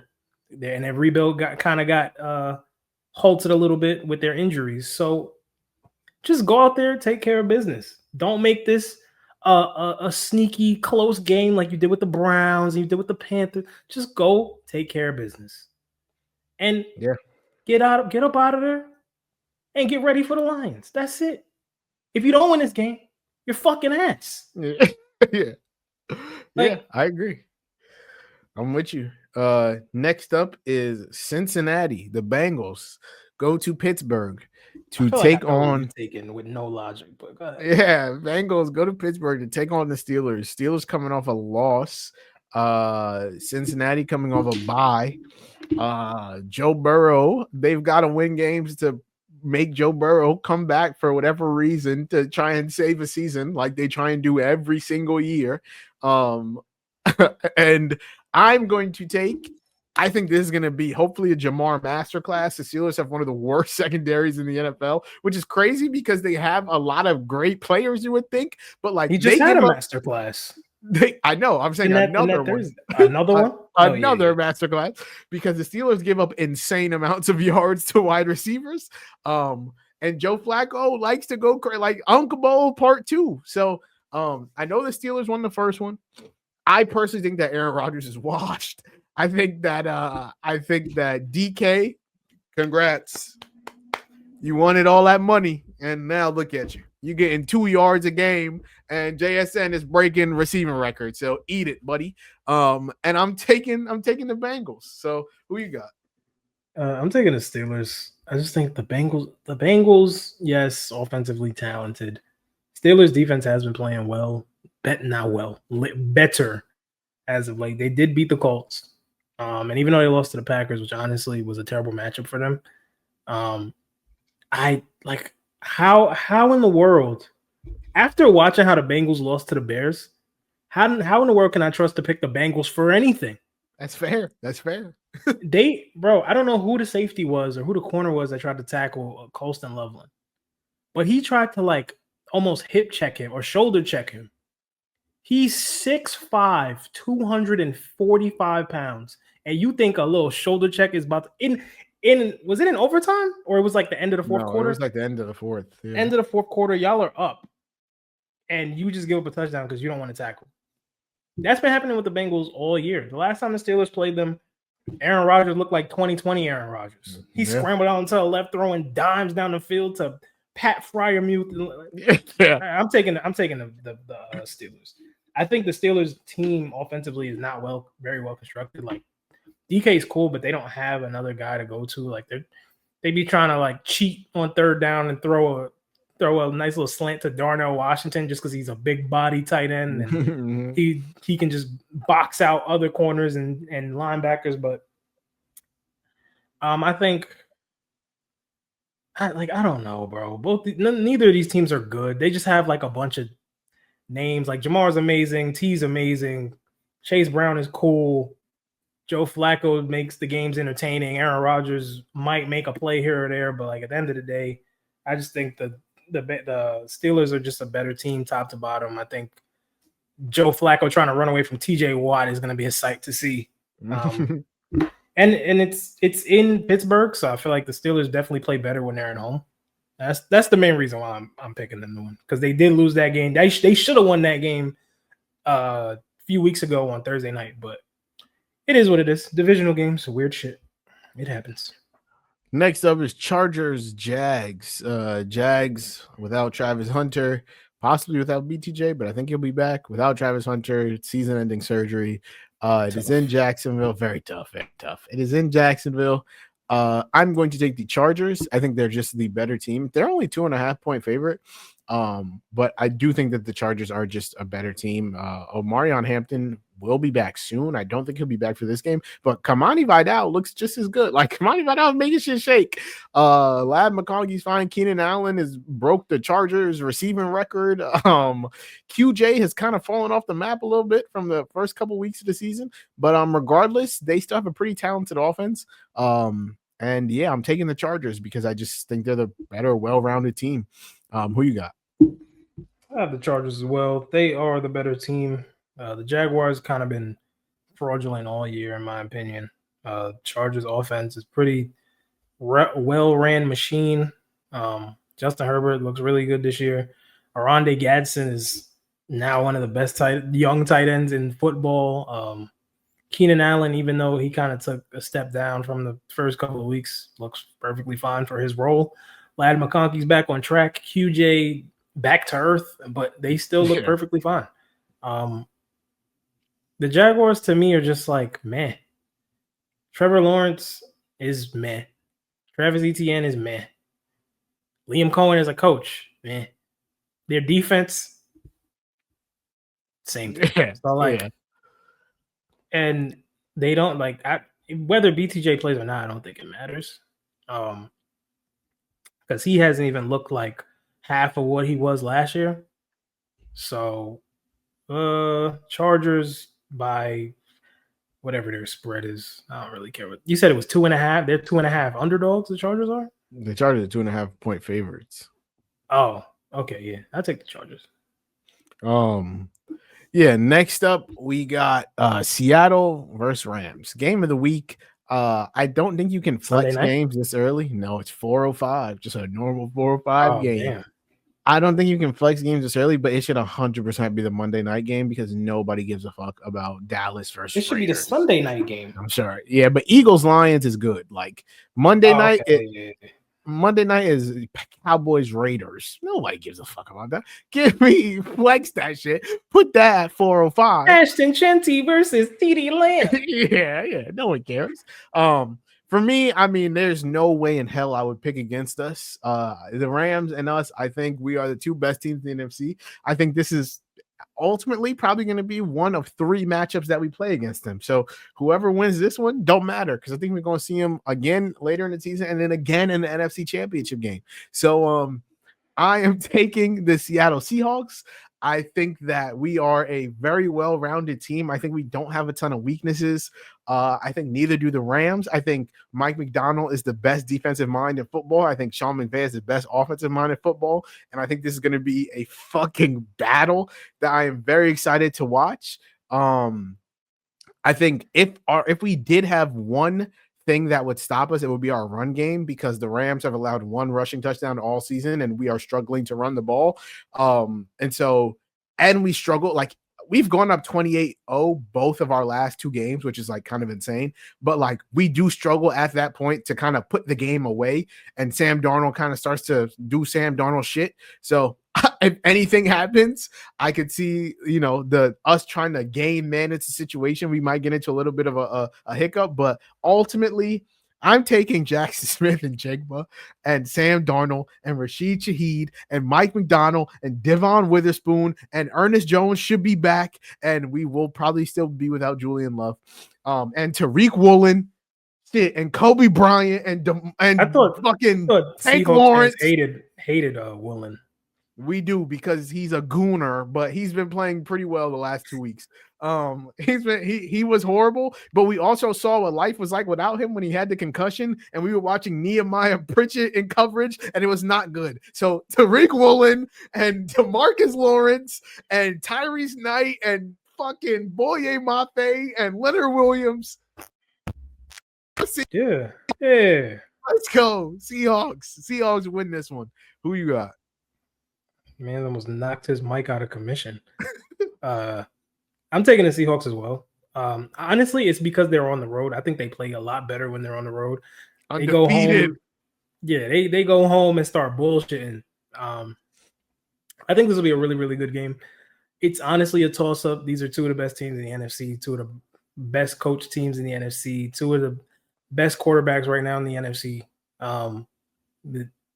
On paper, the Rams look better, I guess you could say. Like, they've got Matthew Stafford, Puka, Devontae, Kyron. The defense is young, but kind of stacked. Like, they just a well-oiled machine, better coach at this point in time. But I'm taking the Seahawks just because maybe their defense stops something that the Rams been doing really well, which the Seahawks are – y'all defense is weird, bro. Like, y'all have all the talent in the world, and then it's just some days where y'all just don't feel like open, It's coverage. It's coverage. Our back line is tough. Without your Julian safeties Love, are kind of safeties are kind of ass. Nick Emanwari is nice, but like he be in the wrong spots at times. He's a rookie. He a Steve ball get ball. Yeah. Yeah, we had one of those. He got better though, so it's all right. I got hope for him. Quay Walker was that his rookie year, so I feel you. But I'm taking the Seahawks. I just feel like both teams are in a great rhythm, but I think the Seahawks are in a spot to kind of prove themselves. I think people are still doubting what they are as a team. Like, people know they're good, but Sam Darnold being their quarterback is kind of like, oh, how good are they? So we had the worst odds to win the division. Do you remember we were talking about that? I was like, I was like, this is fucking crazy. There is no way that we are worse than the Cardinals. And people are like, well, the Cardinals are going. What? I get the Rams. What the fuck? We shit on the Cardinals every episode. by no But no, means. I remember that. But I was mind I also blown. thought the Cardinals would not be better than you. I was like, I don't know if y'all be better than the 49ers, but I mean the 49ers are 6-3, 7-3. They're good. Yeah, good. like it's nuts. They're the 6th seed right now. They beat us. They're one of our 2 losses. Yeah. I'm taking the Seahawks though. I think the only thing I'm concerned about in all seriousness is Sam Darnold facing pressure. It seems like that's the book on him. Like if you want him to turn the ball over, you want him to be a little unrattled, put him under a heavy amount of pressure. And I can't even say like JSN might save him, even if he is under pressure, because last year he was playing with Justin Jefferson. So like, yeah, I think it's just a Sam Darnold thing. But if y'all have a game plan to kind of help him just buy some time, I think y'all can win this game. Yeah, I mean, our offensive line is so much better than it was last year. Shout out to Abe Lucas, Charles Cross, Jalen Sundell may or may not play. Gray Zabel, first round rookie from North Dakota State, has been fucking amazing at right guard, a godsend. And so I just must be nice to like your team. Yeah, I do. I love us. Nick Emmanwori is second in defensive rookie of the year odds behind Carson Schlesinger. Hopefully he can get up there and get it. I ultimately just really hope, like, the Seahawks have had these games where like they make you believe they're a contender and then they play another contender and we get thrashed. Like last year we looked good. We played the Steelers, got fucking embarrassed. We looked good, played the Packers, fucking got embarrassed. We had Sam Howell out there doing bullshit. We played the Lions, got embarrassed. Even this year, we played the Niners week 1, lost. We played the Bucks, lost. It's like, eventually we gotta beat a good team. This is the game we have to, like, even if we don't win, it's not the end of the world, but like, I really want to win because we haven't won. Because people look at us and they're like, they haven't been a good team all season. Okay, that's fair. I'm not gonna lie, that's fair. So I think that we got it. I need this one. But yeah, we're both taking Seattle. Next game, another NFC West one. Niners, Cardinals. I'm not even going to talk too much on this one. I shit on the Cardinals every week on this shit. So give me the Niners. Give me the Niners pretty easily. Who you got? Yeah, Niners easily. Marvin Harrison is not playing, which makes it a lot worse. And the 49ers are slowly getting healthier week by week. So yeah, this should be like a tune-up game for them. And they'll be straight after losing to the Rams last week. I think this would be a pounding. Yeah. So, yeah, 49ers by a lot. Boom. That was quick. Next up, we got our last 4 games. We got Ravens at Cleveland, Ravens at Browns. Shedeur Sanders still not starting. It is the Dylan Gabriel versus Lamar Jackson game. I think this is going to be an absolute ass kicking. I think the Ravens are going to do whatever the fuck they want to the Browns. And I think it is Ravens 7.5. I think they're clearing that easy. Who you got? I'm taking the Ravens. I think what was interesting though, last time they played, the Ravens only scored like 10 points in the first half, and it was a pretty close game just because that's how good the Browns defense is. But eventually, the Ravens broke through and dropped like 41. And I think like when your offense is anemic, there's only so much your defense can do. So yeah, Ravens by a lot. It's time to at least give Shedeur a chance, bro. Like even if he's not good. Let's find out if he's good or not. Yeah, shit. Dylan Gabriel is ass. Yeah, I didn't see enough, man. I swear Kevin Stefanski got something. Like he didn't want Shedeur, and so like he wanted Dylan Gabriel. He gonna live or die by Dylan Gabriel. So all right, go for it. He might die because they might fire his ass. Get him the fuck up out of there. Next up, we got Chiefs at Denver. I think the Broncos are the biggest fraud we have in the NFL right now. I do not think they are a good team. I do not think Bo Nix is good. I mean, hey, I like me some Troy Franklin. But other than that, I'm cool off the Broncos. I'm taking the Chiefs. This is the Broncos coming back down to reality game. I like Sean Payton, fine, whatever. They're a better team than they were before he got there, so shout out. But I'm taking the Kansas City Chiefs. Come on, like, and especially like at this point of the season for the Chiefs, it's like these is all like we're not. usually by this point in the season, the Chiefs are like 9-2, and it's like, hey, we could fuck a couple games off. Nah, you gotta win these shits. You know, like it's go time. You gotta make the playoffs. There was 6-5, and they're third in their division. Yeah. And it's like, okay, they've only played one divisional game so far. That game in Brazil, like week 1, week 2, whenever that was. Yeah, this is go time. Like it's November. It's time to start getting in the groove. I'm taking the Chiefs. If the playoffs started today, they would be out. They would be out. That's crazy. It's insane. I don't think the Chargers make the playoffs, by the way, but because they got to play the Chiefs again, they got to play the Broncos maybe twice. I don't know if they played the Broncos yet, but that Bills Chiefs wild card gonna be nuts. The greatest wild card game ever played. Yeah. I think I'll take the Chiefs just because I feel like they understand the moment. They understand the urgency that is needed to make the playoffs. The Chiefs have made the playoffs for like 13 straight years. And I don't trust Bo Nix, bro. I was high on the Broncos coming in because their defense is so damn good. And I thought Bo Nix, I've never thought Bo Nix was a great quarterback, but I thought he was good enough just to do the things that you need a quarterback to do to keep your offense afloat. And he's done that. Like there's games where he looks like Bo Picks, and there's games where he looks like a quarterback. So, even though I feel like they don't use Cortland Sutton nearly enough, and Sean Payton wants to outshine the players on his offense because, again, calling plays not for your non-best players is just the brightest fucking idea that every coach just decides to come up with. Chiefs by I'm gonna say Chiefs by 10 because I think it'll be a competitive game and it's in Denver, so it'll probably start off a little nasty. But at the end of the day, I'm taking Patty Mahomes, I'm taking Rashee Rice and Travis Kelce and Chris Jones and then Andy Reid. Yep. I'm with you. Next up, we got Lions at Eagles on Sunday night. NFC showdown. Currently, the Eagles are 1 in the NFC and the Lions are 3. So right now, these are 2 of the top 3 teams in the NFC. This is a tough one for me. I'll be honest. The Lions put belt to ass after a loss, but they just won. So I think I'm gonna take the Eagles, honestly.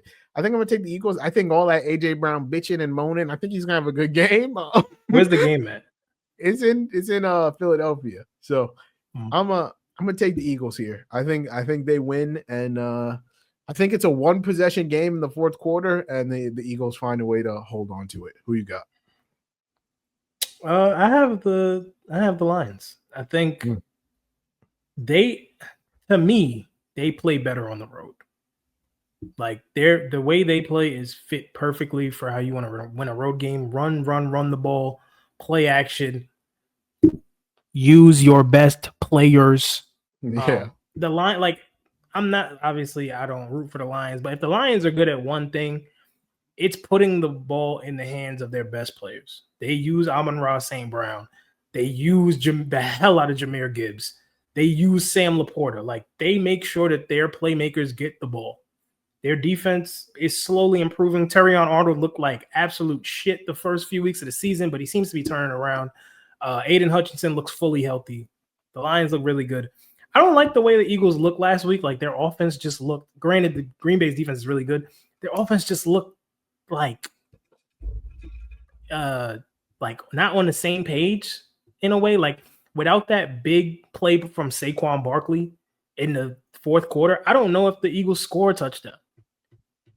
So the Lions defense is not terrible, but it's not the best. So it's kind of like a middling defense that has playmakers. And I think the Lions game is suited to win on the road, and I'm going to take the Lions. I just don't like the way the Eagles have looked this year. I feel that. I think that's fair. I think it's a little bit of a toss-up, so I wouldn't be mad either way. And then the last game on the slate, we have Cowboys at Raiders on Monday Night Football. I think the Raiders are a dumpster fire. I think Pete Carroll should have never taken that job. Chip Kelly should have stayed his ass at Ohio State. They got rid of all their receivers. They got Tyler Lockett out there running routes, and come on, let's stop it. Tyler Lockett in 2025. Yeah, they got Tyler Lockett out there running routes. Reportedly the Seahawks were trying to trade for Max Crosby, and the Raiders like, no, okay, sure, whatever, enjoy him. He'll be traded next week. I mean next year. Yeah. He'll be gone. And so, I'm taking the Cowboys. I think that the Cowboys got a lot of dysfunction themselves, but they are still better than the Raiders. So, who you got? I'm also taking the Cowboys. Their offense for most of the year has been pretty elite. I think Dak's had like maybe 1 or 2 bad games. Defensively, they've actually improved. Their secondary still stinks, but they did trade for Quinn Williams, which in the grand scheme of things makes sense. But at the same time, it's like you just traded Micah, like still trading away your generational edge player to go trade for a nose tackle that's also generational is just kind of backwards. But the Raiders O-line stinks. Ashton Jency will not be able to probably find any room in the running game. They got Quentin Williams and Kenny Clark, who are both pretty good run defenders. And Geno Smith stinks. And so does Pete Carroll. So yeah, I'm taking the Cowboys. Yep. Boom. And that's the NFL talk. We're going to dive into NBA stuff. Can we finish it in 15 minutes? Yeah, that would be great. We're going to go do a little quick NBA run through, starting with Nico Harrison getting fired. My thoughts on this are pretty quick. Like, I think that 9 months after, thank you. I will forever cherish Nico Harrison and his contributions to the Los Angeles Lakers. He honestly deserves a statue outside of crypto. I think he is one of the more important figures in Lakers history in the last 10 years.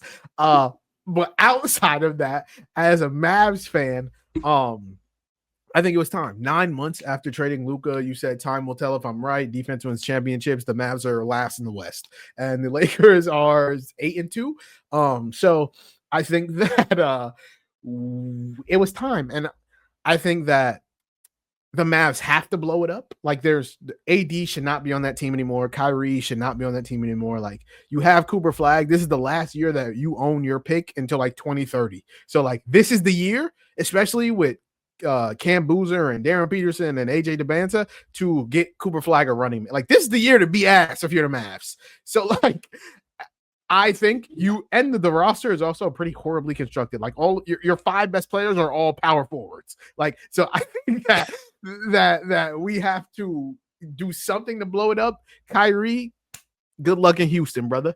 AD, I don't know where you're gonna go. But like, I don't think AD is going anywhere, brother. Who wants AD? He has to at that price. And so like, in thinking that, I would like to ask you, if you're the GM of these teams, I'm going to say a player. You tell me if you would trade this player for Anthony Davis, starting with Jamal Murray. Would you trade Jamal Murray for Anthony Davis? Why? I'm just saying players, like AD, like player for player. Yeah, sure, like player but for the fit on the Nuggets, absolutely not. No, like not Aaron fit, Gordon not fit. Oh, because like theoretically, AD is what, like a top 15 player still. Mm-hmm. Yeah, player for player, 12, yes. Player for player, yes. Play for him to fit on the Nuggets and then try to move Aaron Gordon somewhere. No. Would you trade Austin Reeves for Anthony Davis?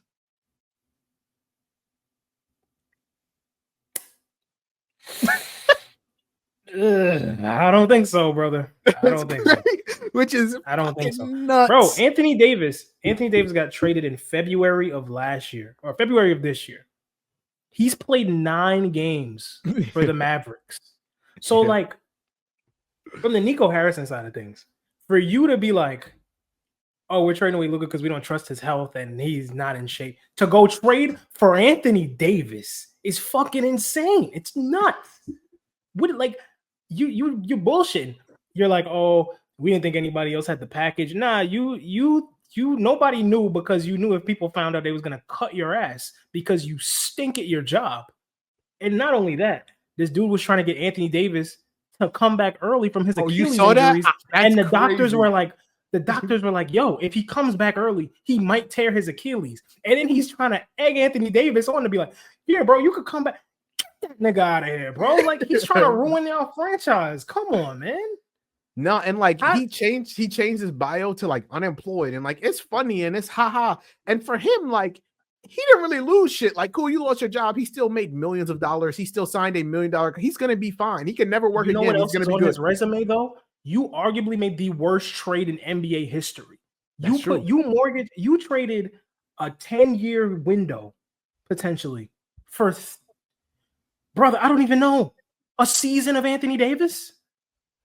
You don't trade players like Luka Doncic. You just don't. You don't trade 5-time All NBA first team players in the first 6 years of their career. You don't do it, bro. If Anthony Davis was 27, it would make more sense. He's 32. Yeah. Compare him with Kyrie, who's also like 32, 33. Yeah. Oh God. And they both play like 50 games a year, if that. Kyrie's coming off ACL injury, which they didn't see coming last year, but like your best players are Anthony Davis, Kyrie Irving, and Klay Thompson, who are not the healthiest guys in the world. So now you're relying on PJ Washington, Daniel Gafford, and Derek Lively. Lively's also not the most healthiest guy in the world. Oh, guess what? Daniel Gafford also not the healthiest guy in the world. So now you got like 5 guys who are always on the mend in the Pokemon Center, and you draft a rookie and Cooper Flag, who you want to be your point guard. He's a 6'9". Thank God they got Cooper Flag. Did they really draft Cooper Flag to think that he was about to be Luka Doncic? No, like I'm considering this as we're saying this because Luka was like their point forward. He was really a point guard, but like 6'8" point forward side. Did they really draft Cooper Flag to be like, yeah, we think he could be Luka? No, what? No, he can't. No. So to your point, they should sell. Because this class is insane, bro. There's a kid. Hold on, I gotta find his name. He's 6'9" from Greece. He goes to like West Virginia or something crazy like that. Bro, cooking Illinois like the other night, bro. And he's a freshman. Yeah, he's like a Greek Luka, bro. I can't find his name, but he's also gonna be like a top 10 pick. I can't remember his name either, but Peja Stojakovic's son is also probably going to be a top 10 pick. So like, you got all these USC, Caleb Wilson or something like that. I can't remember his name, but he's nice. Yeah, bro. And then Nate Ament, also nice. Kind of like maybe a little bit down, but like this class coming in is stacked. You not only you have Cam Boozer, you guys' little brother, you got AJ, you got Darren Peterson, you got the guys I just mentioned. There's another dude at UCF or something like that, or Purdue. This 7-footer that moves like what we thought Bobo was. Like the evolution of basketball is here. So they need, if they want to take advantage of this window. Good. I don't think he's a one and done player, but he also looks good. Granted, it's Syracuse and they're playing shitters, but like he looks good in his first couple games. For an 18-year-old kid, his game is very, very mature. Yeah, like you could tell Melo taught him how to play basketball. His fundamentals are very down packed. But yeah, Nico Harrison stinks. I would not trade Anthony Davis for Austin Reeves. Would you trade Anthony Davis for Ja Morant? Oh fuck! I think who would you take? I think I probably would take Ja because he's younger. But like, I don't know. But like, did you see me just try to drink out of my closed? Yeah. I think I'd probably take Ja because he's younger and like the potential is there, and like you might have like a 10-year runway for him to continue to be good. Whereas like Anthony, like 10 years from now, Ja will be not even 10 years, 5 years from now, Ja will be what, like 28, 29. Anthony Davis 5 years from now, probably like 25 already. Yeah, I think Ja's already 25. He's 26. Fuck, never mind. Yeah. That's tough. He's definitely 25 already. That is tough. He's 26 already. That is brutal. I'd probably still take Ja though. I'd probably still take Ja because AD dealing with damn near calf issues and Achilles and shit. Just give me Ja.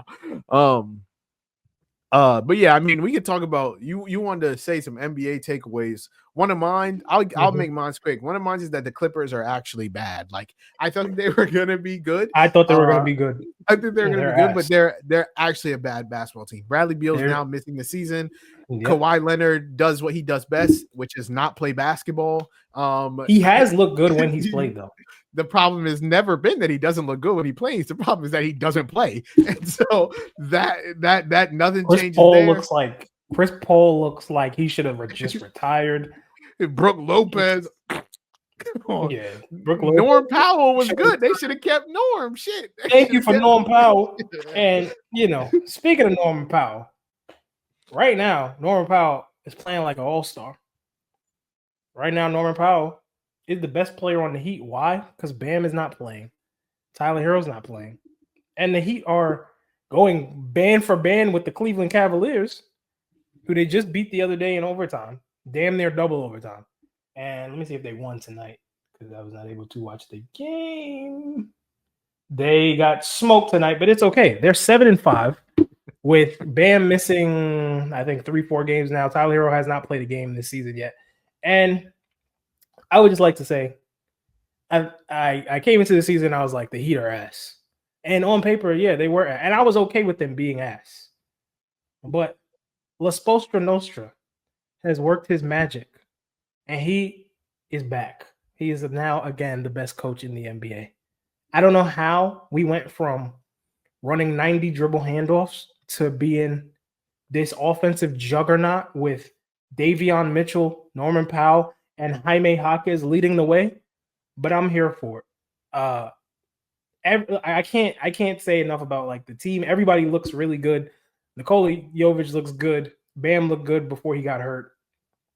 Davion Mitchell looks like one of the best values in the league right now. Norman Powell also looks like one of the best values in the league.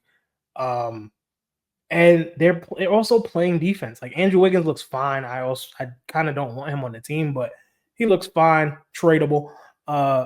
And Khalil Ware, regardless of his motor, looks like a viable center. So I'm excited to see where they go. I'm curious to see how the offense looks once Tyler Herro comes back, because Lord knows the ball sticks to him once he gets the ball in his hands. That might be pause, but we're going to keep going. My other takeaway, so my first takeaway was the Heat's offense. I think the Heat's offense is actually legit. The only issue I have with it is down the stretch. They don't really have a go-to guy, but Norman Powell seems to be taking that responsibility over pretty seamlessly. Number two, is this like the craziest MVP? I know it's 10 games, 11 games in, but is this not like stats-wise off rip like one of the craziest MVP races in a minute? Like Luka's averaging almost 40. Giannis is averaging like mid-30s with Miles Turner is his second best player and Ryan Rollins doing the Lord's work. Yeah. Wemby, who I have to apologize because over the summer I came on here and I said, I think Wemby could be the next MVP. And then I was smoking on that gas. Not really, please. I'm a federal employee. I was not smoking gas. And I said Cade Cunningham because I was high on the Pistons, which I was right about, by the way. You were. But Wemby looks very right.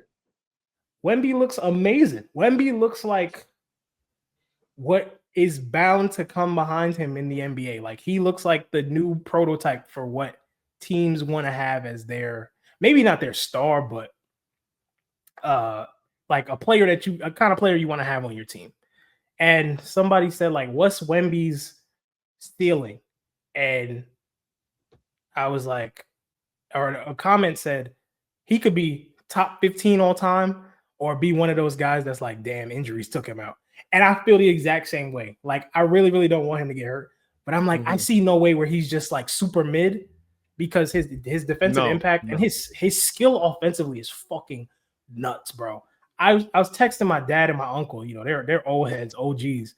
They don't really understand. And I'm like, yo, this dude is 7'4", dribbling tween behind the back, step back threes over your favorite player. Fuck your favorite center. He was cooking Anthony Davis game one, dropped 40 on his head. He's averaging 25-11 with like 4 blocks. he's an underrated passer. The Spurs are one of the best teams in the West, and De'Aaron Fox has only played 2 games. Now 3 games they play in the night. Yeah, bro, Wemby might be the best player in the league, like really, really, really soon. Like within the next 2-3 years. Like Jokic, it's gonna be hard to dethrone Jokic and Shea and Giannis and Luka, but like Wemby is on their ass. That's number 2. And the last one. This rookie class looks kind of cheeks.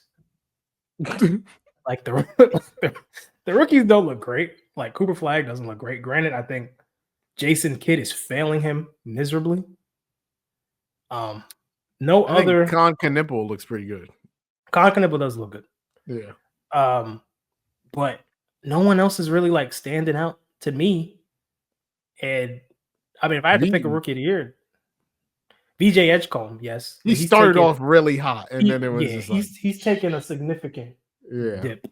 I think my Wi-Fi about to go out. But outside of VJ and Con, like there hasn't really like Cooper Flag has shown flashes. But I do think if they're gonna trade Anthony Davis, they do need to trade for a point guard. Like fuck, like you have 19 bigs. Trade for a guard and get Klay Thompson out of there. Like let Klay Thompson go play for a team where you can buy out his contract. He go play for a team and go try to win another championship. Go back to the fucking Warriors, go win a championship. Yeah, the rookies have been underwhelming. Miami's offense might be actually legit. And Wemby could be the best player in the league very, very soon. Yeah, mine's was that the Clippers are bad. My second one is that Jalen Duren is very, very good at basketball. In a way that Jalen Duren? Yeah, Jalen Duren, in a way that I wasn't necessarily expecting him to be. Because I remember when you were saying Pistons are going to be good, K's going to win MVP. I said, who's the second best player on that team? And I was like, who's the second best player on that team? And you were like, it doesn't matter. And then you said Jalen Duren. And I was like, okay, how far can a Jalen Duren second best player on your team Pistons go? And Jalen Duren currently looks like a very, very good basketball player. Him and Cade Cunningham look like, honestly, one of the best pick and roll duos in the NBA. And Jalen Duren has taken a step in the type of shots that he's creating and making that I just didn't see. Like, he was like a pick and roll, give it to him, and lob threat, pocket pass, dunk it, but they're giving him the ball at the top of the key and he's creating for himself. He's getting by. If he's not getting the ball at the top of the key, putting the ball on the floor, getting past him and giving it to him in the low post, doing something with it. I'm like, oh shit, I ain't see this. That was the next step, bro. That was the next step. At 22 years old, like Jalen Duren looks like a very, very good basketball player. And if he's 22, I want to say he's 22, right? Hold on. No way, bro. Well, he did get drafted at like 19. He's 21. Yeah. What? He didn't 22. That's crazy. Jalen Duren at 21, if he's on that trajectory of player, like that's a very, very good player to pair with Cade. And Jaden Ivey hasn't even played yet. And so a lot of people say that like, oh, Anthony Davis is a good, like Pistons would be a good team for Anthony Davis. You trade them Jaden Ivey so they get a guard. And then you put Anthony Davis with Jalen Duren, and it's like I don't really think I like that for them. I don't see the reason. Anthony Davis is an attractive trade piece. Yeah, I don't see the reason. If I like the Bulls for him, if any team, because you trade because without Kobe White, they've already proved that okay, we have Josh Giddey, we have Matas Buzelis. Like, how much more room is there to have Kobe White handle the ball?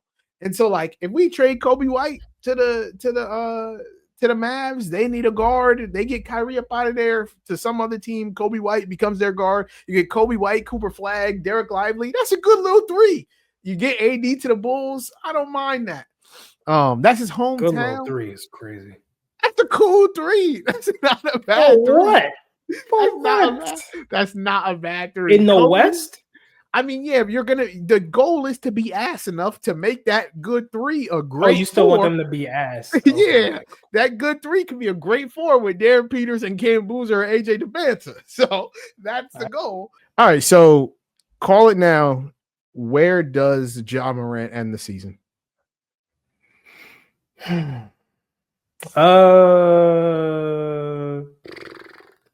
crazy how fast things change.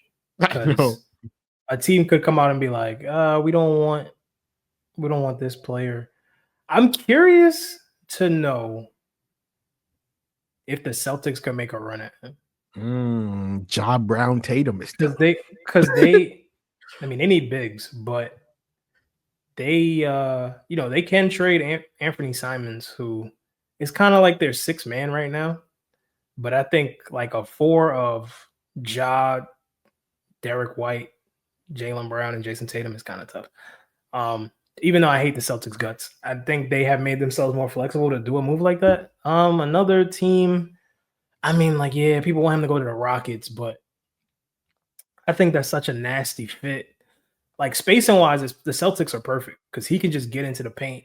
If they find like another big that can be like a pick and roll threat, that's perfect for him. But the Rockets are just so weirdly constructed. Like, their shooting guard is Kevin Durant. And what's his name? Jabari Smith Jr. is their small forward, I guess. Like, they start it's weird. Yeah. So like, and they already don't have the shooting. They kind of just live off of extra possessions of offensive rebounds. I don't like the Rockets fit. I like the Celtics in like theory, but in the way that they play, I don't know, because they were so good because Jason, like a lot of their ball was like 5 out, Jason Tatum ISO, and he's one of the better isolation scorers in the NBA. And if he couldn't get to it, it was like you have to bring the double, he kicks out. But like if we turn it into Ja Morant ISO, I don't know that Ja's as good an isolation scorer as Tatum. So it's like, no, damn, he's not. Do we change our offense? But I like it for like the storyline. But I'm trying to figure out like where, like I've also seen Ja to Miami.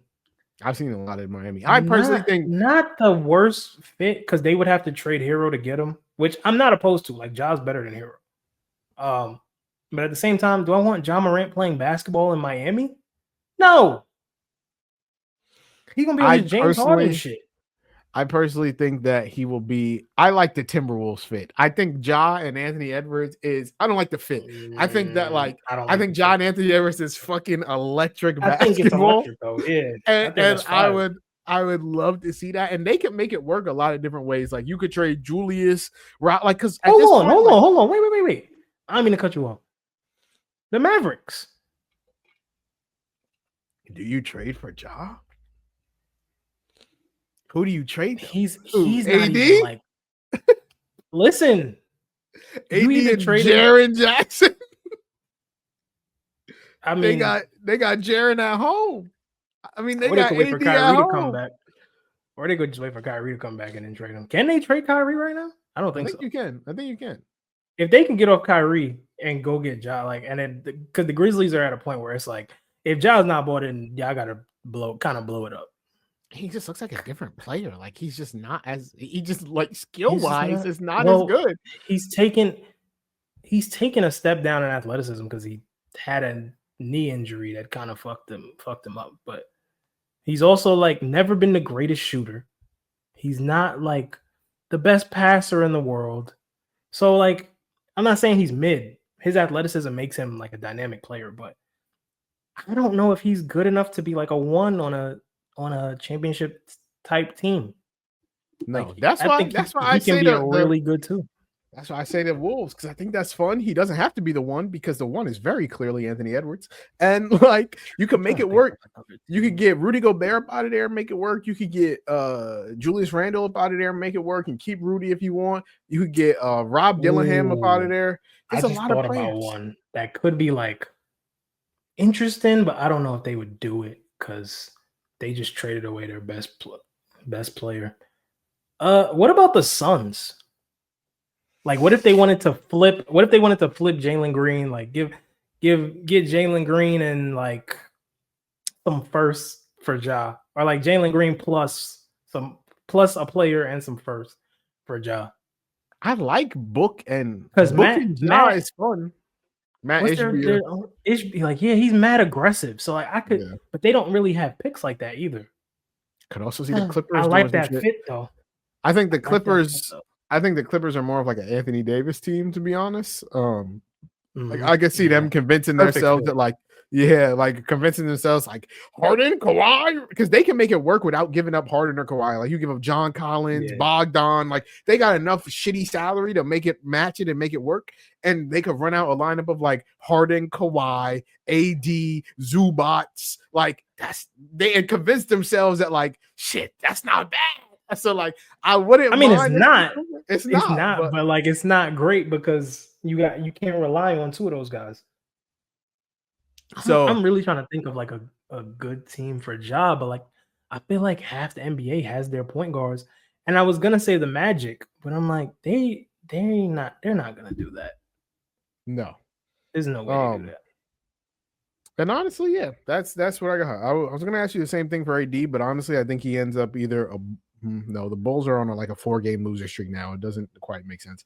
So I think he ends up a Warrior, or because they've been feeding a trade Kuminga, or he ends up a Clipper. To be honest, for Anthony Davis, regardless, Davis?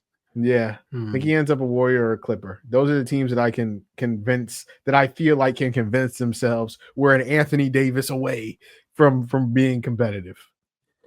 Now let's go to the East, and I'm like, what team actually thinks they're an Anthony Davis away? Now, what if the Thunder get him? Anthony Davis? Yeah. I don't think they would do that because, like, you don't really know how many games Chet is gonna play, and then you'd have two bigs that you don't know how many games. They already run Hartenstein. Shit, but they would probably have to give up Hartenstein. That's what I'm saying. AD better than Hartenstein. Yeah, but Hartenstein will give you like 75 games a year, bro. They're what, 8-1, 9-1 without J-Dub. Shit out of us, so yeah. To be 17 on y'all without J-Dub. Chet's already missed some games. It's literally just like they're just a well-oiled machine. That's one of those things where like I don't want to fuck up their chemistry. Yeah.